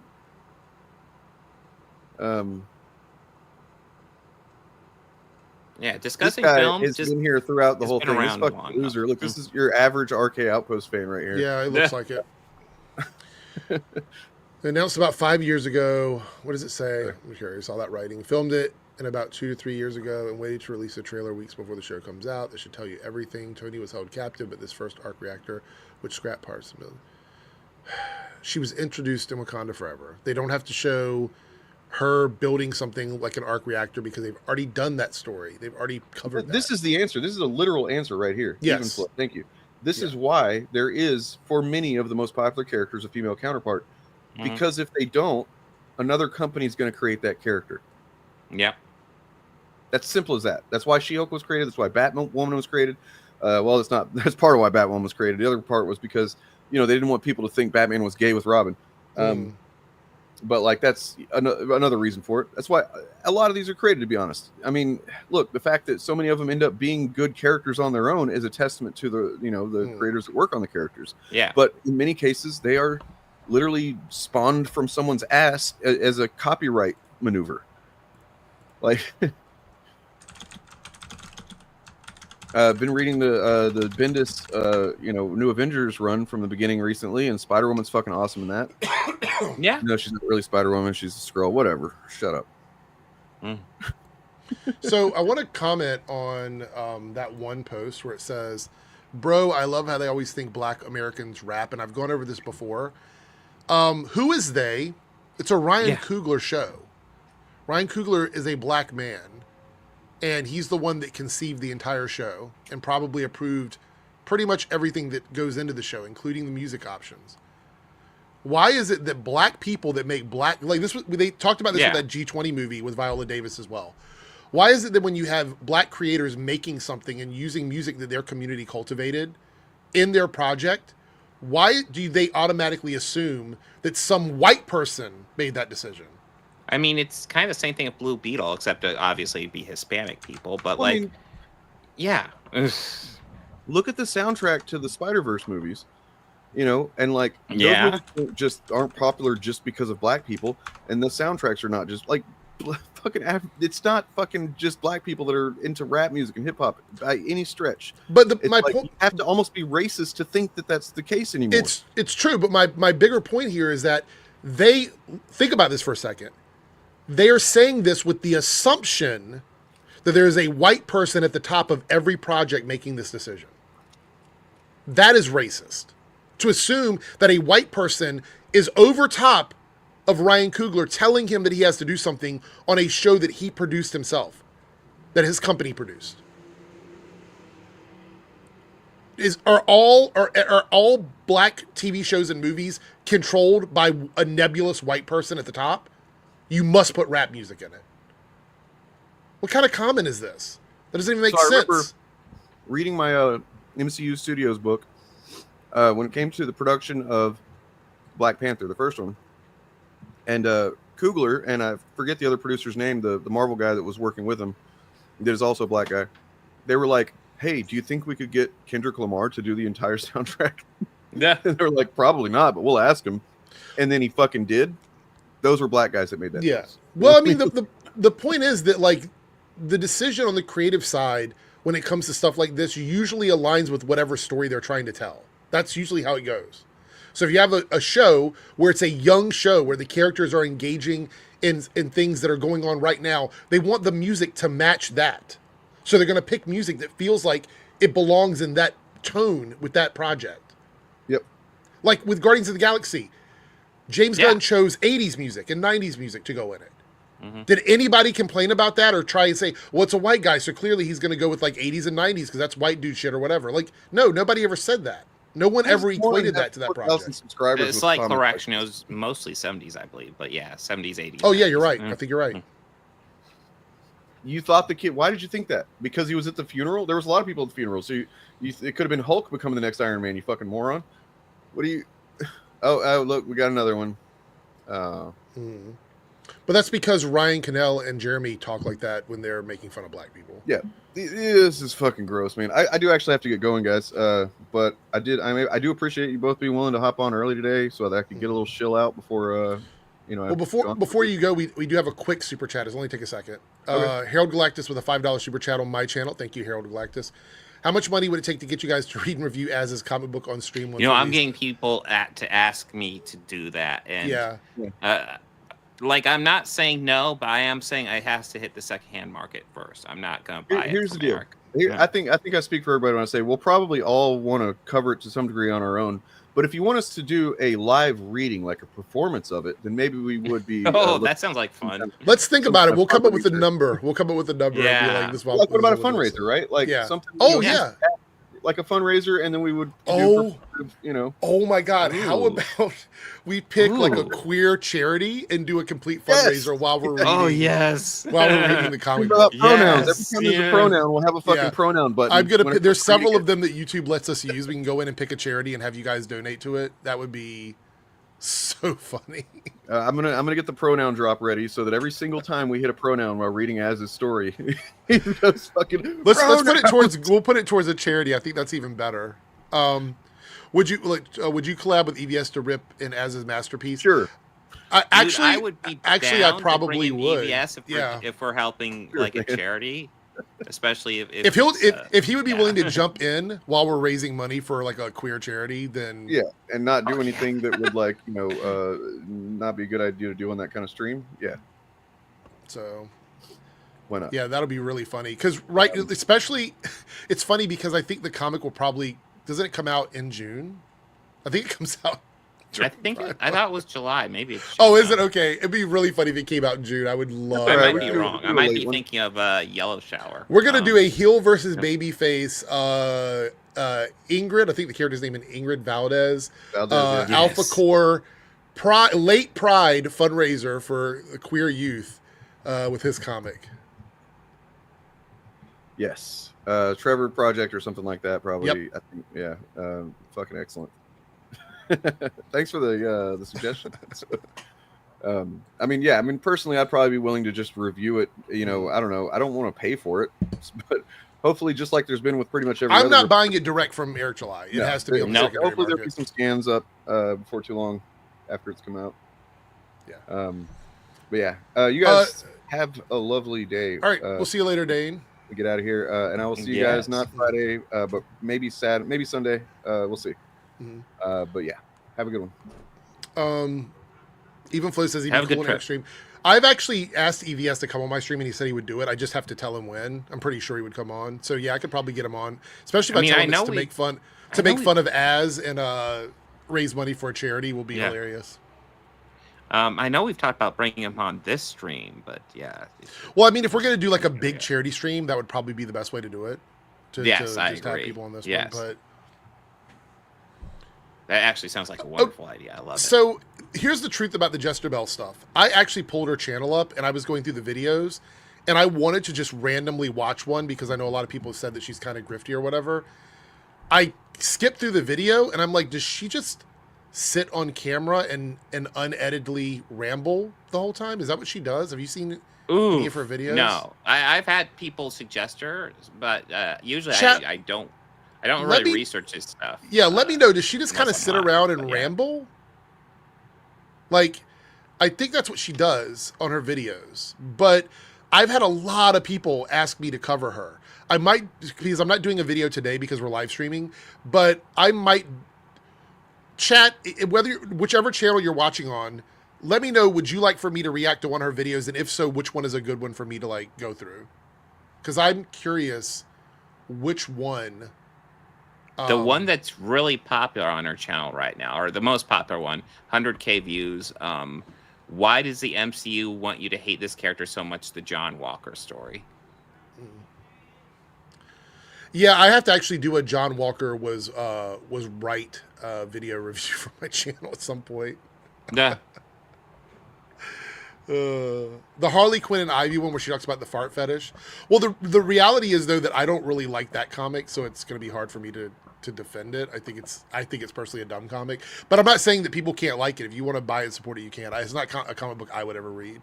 I don't have an interest in scratch and sniff fart comics, but if she's doing something like hateful towards a community, I will totally go through it.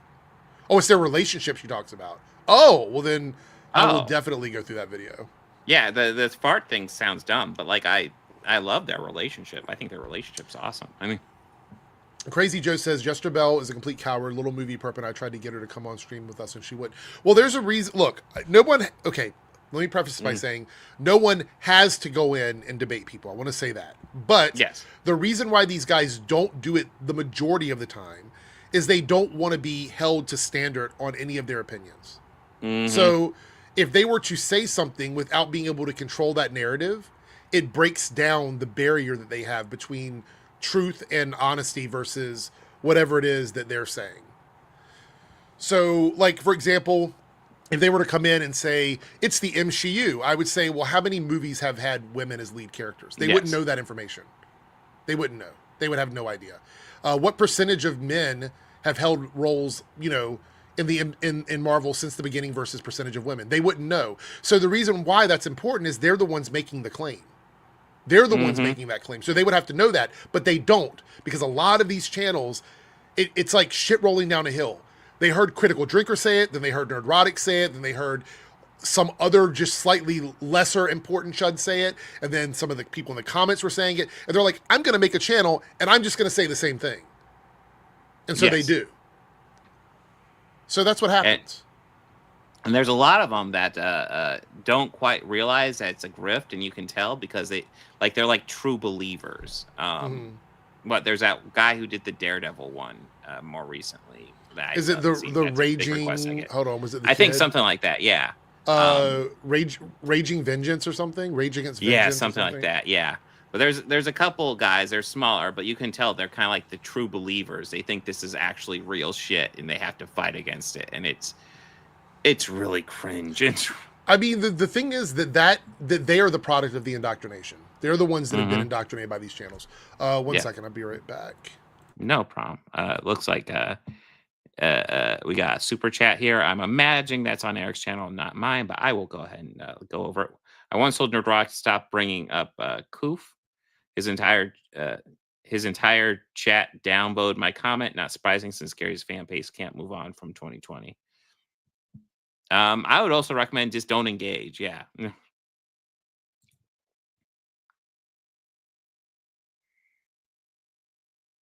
But yeah. So I'll be honest, I wanted to look at a couple more fan bases, but the two that I always thought had the dumbest fan base, they haven't done Ironheart videos, which is shocking.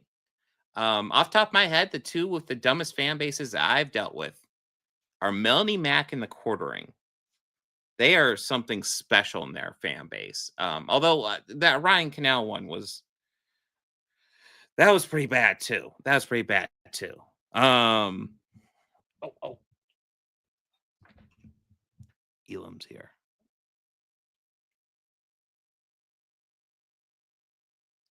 Oh God, I'm so sick of this one. Okay, so I'm gonna answer this for the billionth time, and then if you keep on doing this, I will ban you, dude.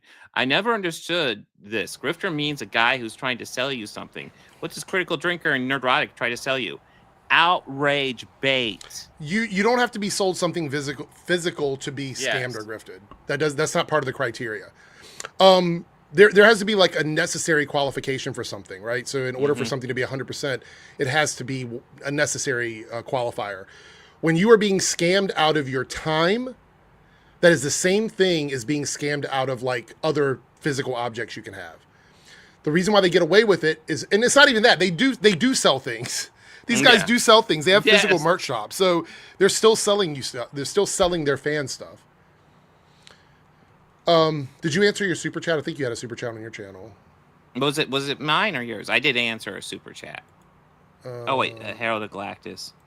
How much money would it take to? Oh, I think we did cover that. Yeah. So I guess we don't have a set price. We'd have to figure it out. I'm not against it, especially if we do it for a charity. You know what? That'll be the bar I set. If I said I'm not going to cover any more Rippaverse, I will happily cover Rippaverse if we do it for charity. Yeah, so happily, 100%. But that stuff is so bad. So bad. I mean, did you see that he had a misprint in his in one of his comics recently? I've heard about, but I haven't seen the Zalen comic or whatever. Yeah, he did a misprint in that again, so it's another mistake.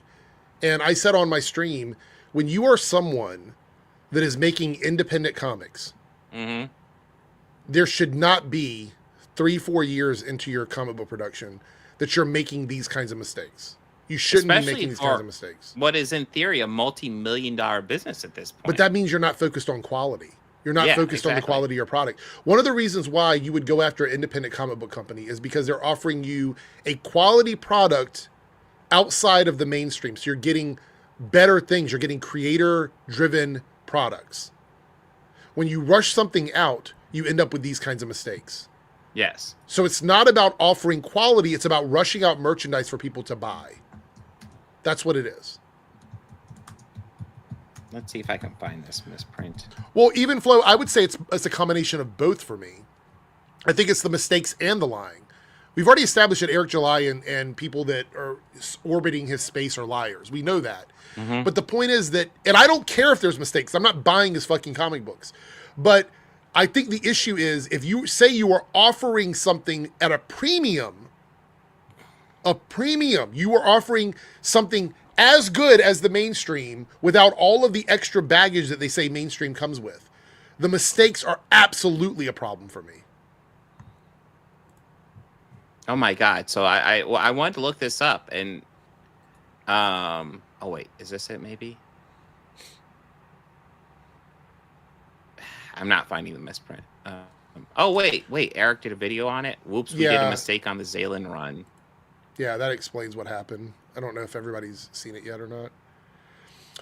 Eric, are you into comics? What are you reading now? I am into comics, and I am actually going through and trying to pick up on some of the absolute stuff. I need to go to the comic book shop and grab some. Bob has talked very positively about it. I've seen a lot of people tell me I should be reading more of it. So Absolute Batman apparently is incredible. It's really good. Absolute Superman's better in my opinion. Is it? Okay. Yeah, I'm gonna go and pick up all the ones that I haven't read yet. So that's the ones I'm gonna be focusing on soon. And they're starting to print them out fast. Even Flo says they're not marketed as better than mainstream anymore. The selling point is we ship on time. So I guess it's like you expect mistakes because we just have to rush these out the door. Yeah. You can't take the half hour or hour to leaf through the comic book, make sure it's a good one, and then start printing that right. one. Yeah. I mean, as a consumer, I guess we have a choice with indie comics. You can wait like 3 years for a comic book to come out, or you can get it immediately and it has a ton of mistakes. Those are the two biggest options we have. Okay, so I have the Eric video about this mistake. Let's see if he gets into detail on this. Let me know if you can hear it. What's up, y'all? Eric July here with Rippaverse Publishing, and I want to talk to you directly about Zaylan What Kills Must Die by Chuck Dixon and Joe Bennett, which began shipping last week. Unfortunately, there's a printing and binding issue that affects... Just real quick, I find it amazing how, 75% of the Rippaverse at this point is written by Chuck Dixon. I was going to say, they must be on, it's full retainer for everything. Christ. Yeah. It's like, can you not get anybody else? It's the Chuck Dixon and Joe Bennett comic book company at this point. Yeah. Every copy of the current print run. If you take a close look at the book, you'll notice some pages are misaligned. This wasn't a simple misprint. It was caused by a fundamental layout issue. In some instances, the end of one page appears again. A fundamental layout issue? Mm.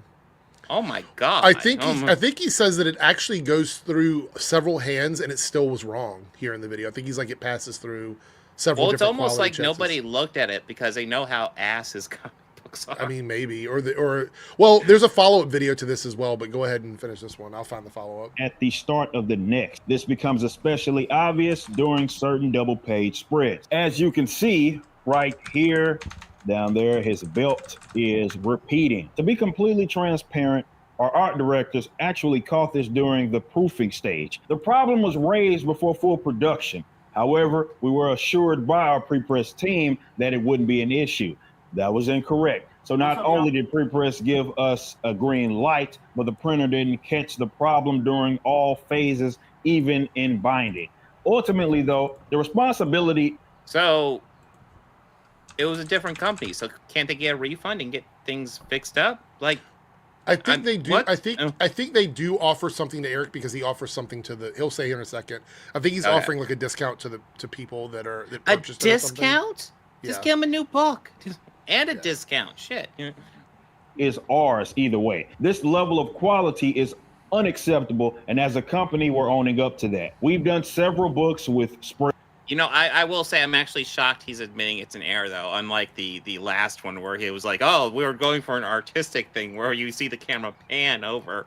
Hey, at least he's admitting it was a fuck up. I actually think it's more than that. When we watch the follow-up video to this, I'll explain what I think is actually happening. But go ahead and finish this one. Spreads before, and they've turned out just fine. You can look at our past releases as proof of that, such as this scene right here in Yaira, this scene right here in the Horseman book, and even in our first bit of collected works, you can see it right here, the Alpha Core pages in the Trinity Volume 1. Again, this stemmed from the layout that so, hey, look, guys, at all the stuff we did right, so, don't hold this against us.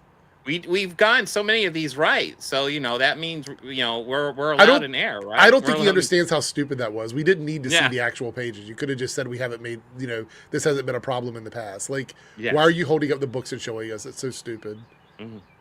Still reads well. When you expect physical excellence from us, anything less deserves to be addressed. So here's what's happening. We've already emailed every customer affected by this. If you'd like to send your book back, you'll get a full refund, no hoops, no excuses. That said, even if you decide to keep your book, you'll still receive a coupon for 60% off your next order with us. So yeah, it's an option. Coupon is valid. Okay, so 60% off your next order. Mm. Well, so here's what okay, let me point this out, what I think is going on. Yeah. I think that the printing press ended up having to refund him for this because it was a mistake that they made. Yeah. Even though he says the mistake is his, he still argued with them for them to refund him.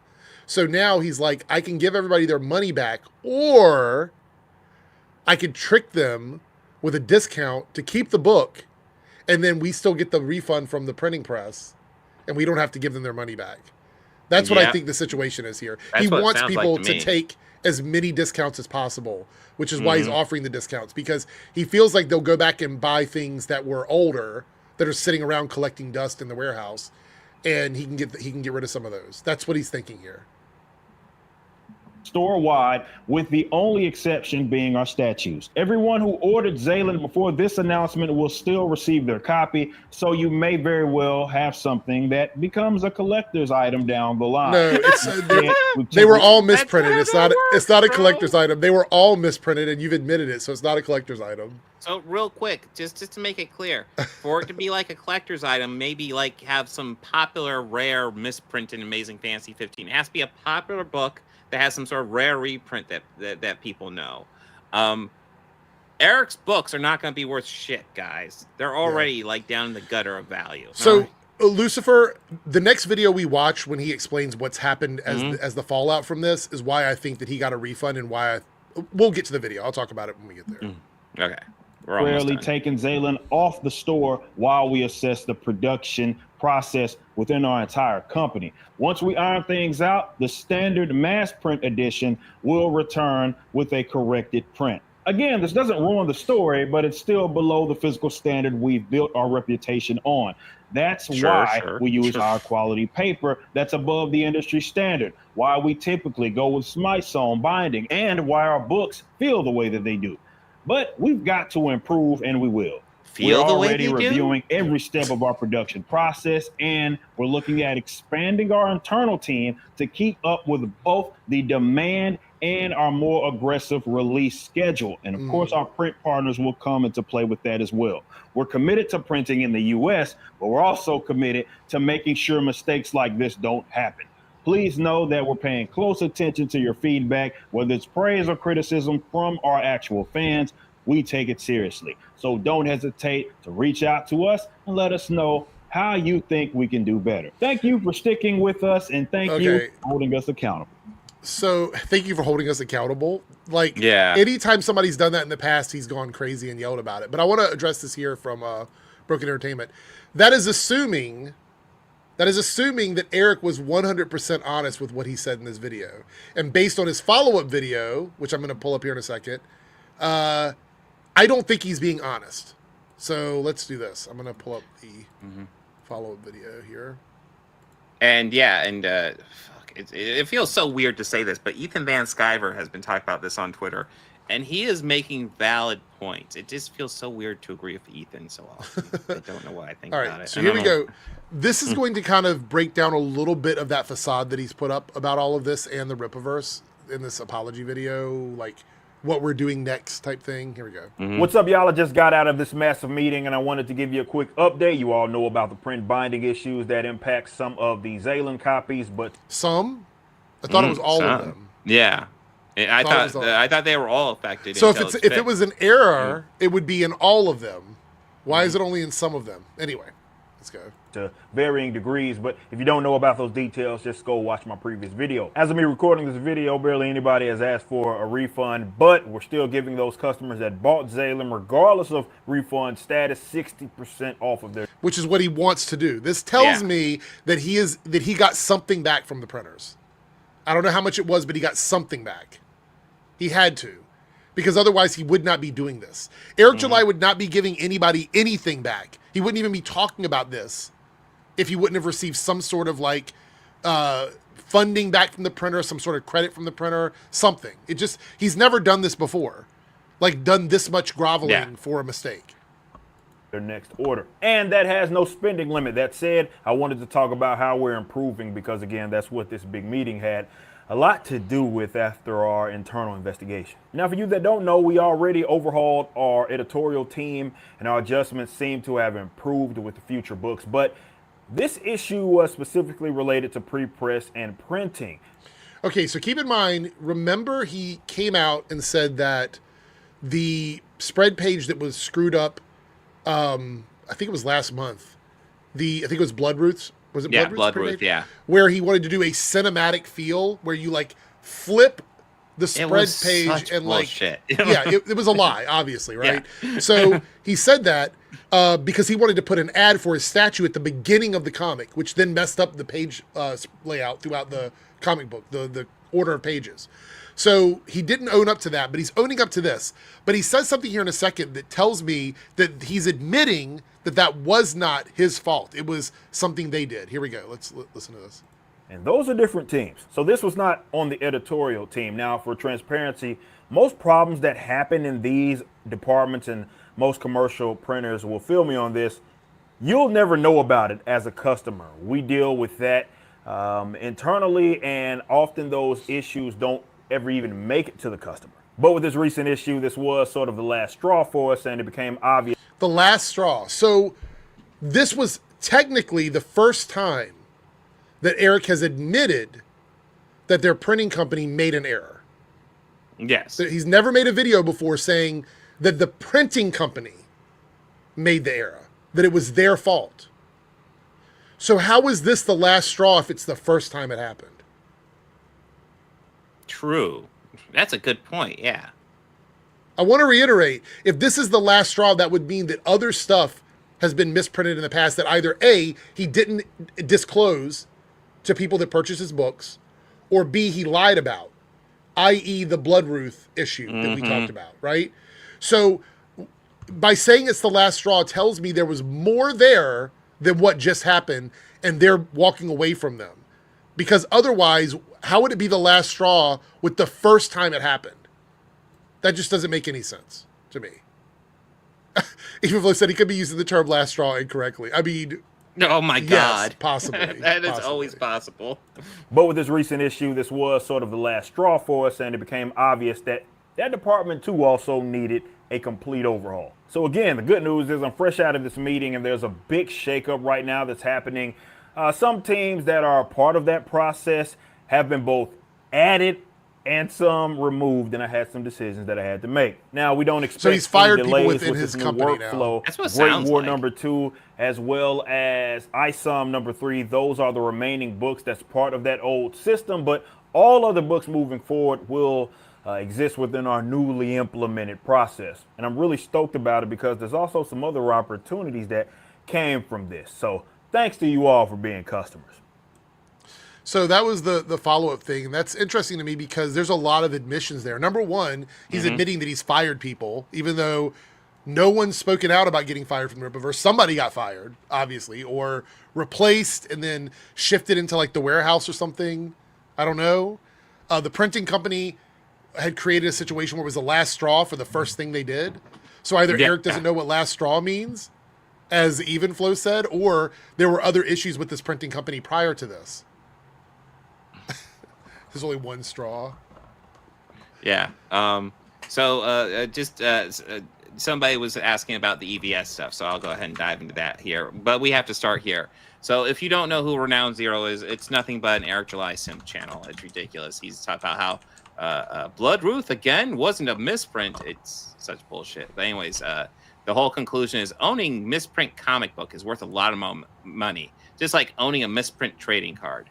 And that's where we get EVS actually being logical here. No, in order for a misprint comic book to be worth money, it has to be popular. Zalen is not. It should be interesting in some way. For example, Wolverine accidentally referring to Sabretooth as K slur for Jewish people in Wolverine 131. I don't know about that one. That was I looked This it up. is not. It is, yeah, it did happen. I looked it up. It's real. Okay. It should be rare, usually because the publisher caught the error in time before many copies were shipped. Wolverine 131's error was caught before too many copies were released to the public, less than 1,000, and most were recalled. Eric shipped out thousands of copies to his customers. Almost the entire print run is in people's hands already. So probably most copies of this comic book that will exist will be the misprint. I say this to you with all sincerity because I care. Stop listening to Eric July. He's lying to you about this, just like he was lying to you about Bloodruth 2-page spread. These misprinted comic books are worthless. He's incompetent and hoping you won't notice. Yes. I mean, that's true. Yes. That is true. But that was the point I was making, is that this collectible occurred in every issue. Yes. So it's not a collectible because it's not an anomaly. It would exist in every single one of the comic books. So odds are the collectible one will be the one that's printed properly. well, that would be the least amount, right? I mean, they would have. He said it would be reprinted into the proper. You're like, oh my god, yours doesn't have a shitty error in it? I want to point out something funny and be petty for a moment because I know people like when I'm petty. But on a video, I want to put this here in theater mode.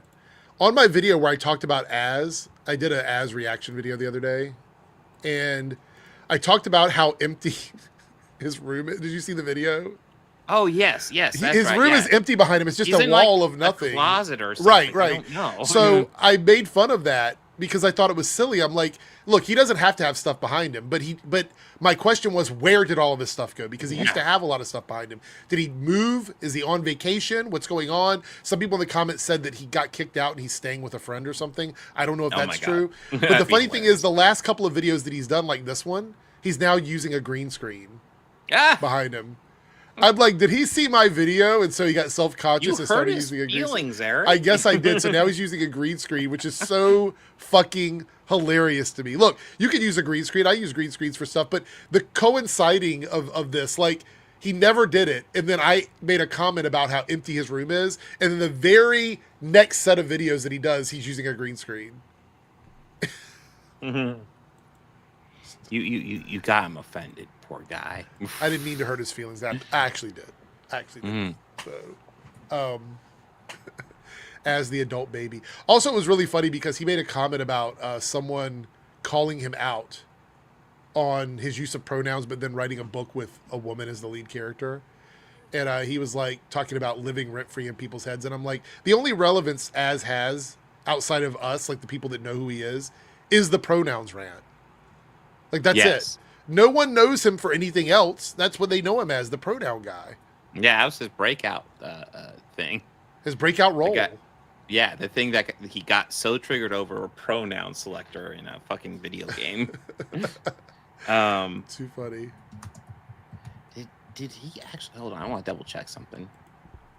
Because if so, I do want wow, it was early because hilarious. Dane had to go somewhere. But I'm going to have to go here in a few minutes, but... Yeah, I don't think... we don't have much more to cover, so I wasn't... Eric is a bully. I will accept that.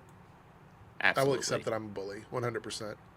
I think I thought you meant Eric July. No, Eric, me. Yeah. It's just, I'll accept that. No, I think a lot of people have misread me over time. I believe in treating people with the energy they put out in the world. So if somebody is an asshole and that is the energy they're giving, then I'm going to return the asshole energy to them.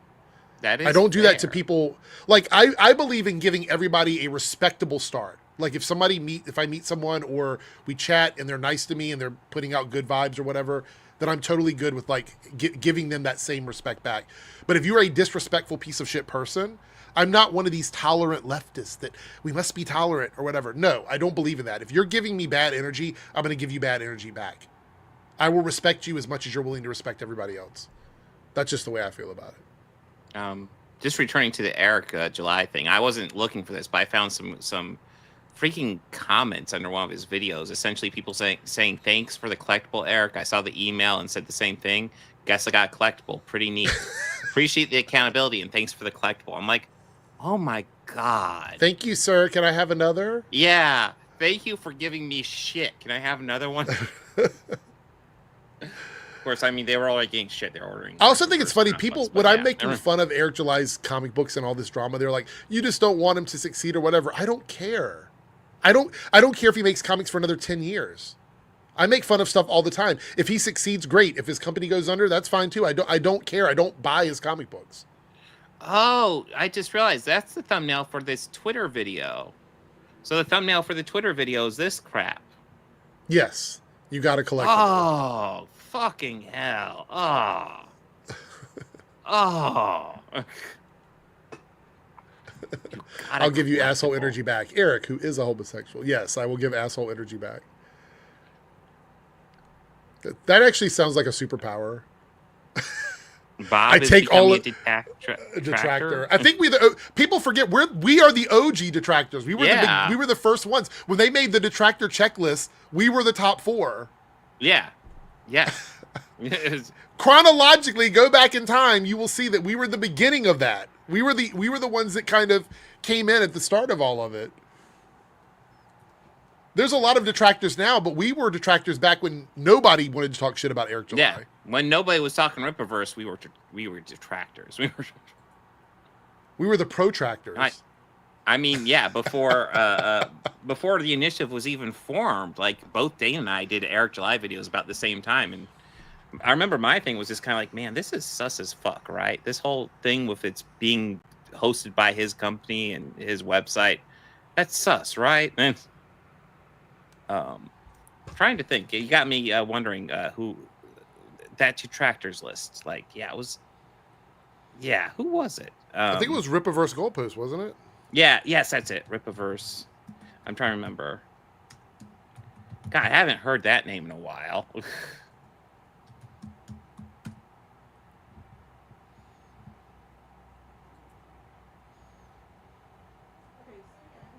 Oh my God. Well, that's a dead channel. Which one? Rippaverse Goalpost. Their Twitter's kind of dead. I don't think they've posted in like 3 weeks or something. That's right. Dane's number 1, I'm number 2, Ed's number 3, and then you're number 4. Right. And people like Anthony Gramuglia is in there, and I didn't even know who he was at that point. How old is that video? 2 years. Yeah. 2 years. So keep in mind, we are the OG detractors. If you go on Rippaverse Goalpost and you go back as far as you can, you're probably going to see a bunch of videos of me. There was a period in time where I was like the number 1 person that Rippaverse Goalpost went after. The pinned tweet on his on Rippaverse Goalpost tweet thread or whatever is Dane. That's right. It Twitter, is. That is the pinned tweet. Oh, Anthony's in the chat. Yeah. What's up, Ant? That is one of those videos where it's like, I hate recommending it because the guy's terrible, but like it's a funny video. It's hilarious. Oh my God, it's so funny. It's like they won't ever stop. I'm like, yeah, it's so funny, dude. Some of the music choices, it's hilarious. It's like so fucking funny. I die laughing at that thing.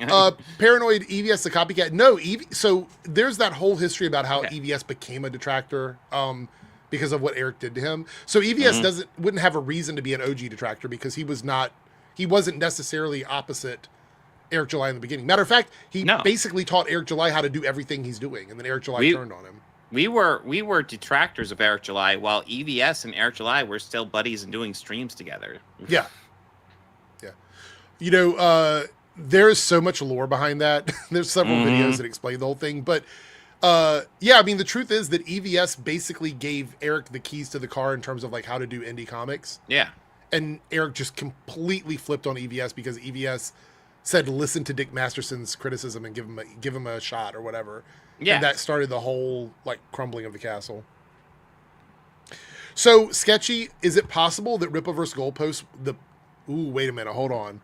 Was Rippaverse Goalpost one of the employees that got cut recently? Was he one of the ones that I don't know if it would be recent, because fired? I know their activity seems to end about 5 months ago. I wonder, let me look up their Twitter. No, I thought it was like 5 weeks ago. Is it 5 months ago? Is it 5? Their channel, their last video. Oh, no, not that. I'm talking about Twitter. Their Twitter was still active. Let me look and see if their Twitter. I think their Twitter was active like the beginning of this month, right before all of this like stuff with. Yes, they were active in April. Yeah. So May 7th was the last tweet. Yep. That was the last one. And then nothing's... Were they part of the group that got fired? Maybe. Isn't Rippaverse Goalpost a stealth detractor? I know that's one of the theories. I mean, maybe. But the thing about it is, I think Rippaverse I have never spoken to Rippaverse Goalpost in a stream. I know he's been in the stream, like, chatting with people and stuff. The only interaction I've ever had with that account was on Twitter. And oddly enough, I said, if you're going to clip my content, at least link to the video that you got it from. And he was like, okay. So, I mean, like, that's the only real interaction I've had with that account. Well, that's the thing. So, like, I remember when that video first came out, there was some, like, we weren't sure if it was an AI voice. We were leaning towards AI voice, but it seemed like an advanced AI voice. And now I've heard that voice in multiple other videos that are completely unrelated to all this. So you stuff. confirmed that it's an AI voice? Yeah, it's completely an AI voice. Like we know nothing of Rippaverse Goalpost other than it's got to be an employee of Eric or the most pathetic human being imaginable. Like, can you imagine spending like all your day just fucking defending Eric July of all people?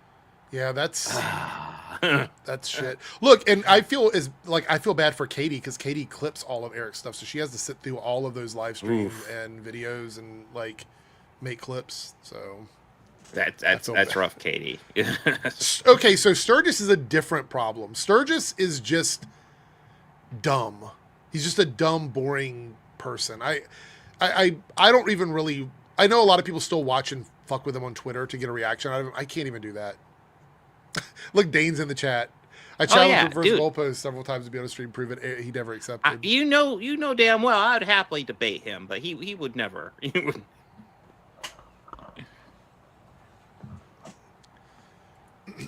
But yeah, I don't really. Did you have anything you want to go over? Because no, that was pretty much it. I was looking at the clock. I'm like, it's 4:30. It's a good time for us to sort of wrap it up. I think we're good. Guys, I will be live tomorrow covering some comic books. New comic book poll is up for Marvel book. What Marvel get those votes in? Because whoever's winning tonight, I'll read and cover tomorrow. Yeah, I'll be live tomorrow. Talk comic books. Talk Chuds. Talk. If there's a trailer that comes out, I'll definitely check that out. You know the drill. Make sure I will be live tomorrow night too. Oh, okay. You'll be live much later than me. Later. Yes. So you can watch my stream. Take yourself a couple hour break. Go grab dinner, then go watch Eric's stream. And get a Red Bull because it's going to be planned. Get a yes. Red Bull. I wish I could watch your stream, but I work the next morning. So that's fine. Yeah, Eric's streams are always awesome. So guys, like and subscribe all the channels, visit all the streams. Thank you so much for being here. Do all the algo stuff. It all helps out. Please and thank you. Party on, be excellent to each other. Oh yeah, and I'm sure Dane will be live on Friday as well. So yeah, watch all the streams. Welcome to every video we make. We use one little thing and then we build the narrative out of it. Brie Larson says one fucking thing and we make a whole video out of it. That's what we do. Words are flowing out like woke Mary Sue, objective truth. They don't mean much, but nothing ever does across the grift of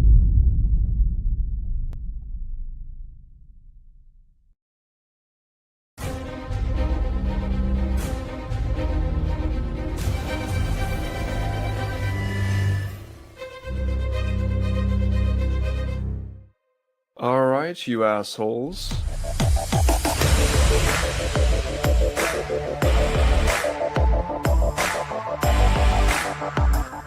You can pick up the softback trade paper. The what now? How do you do, fellow kids?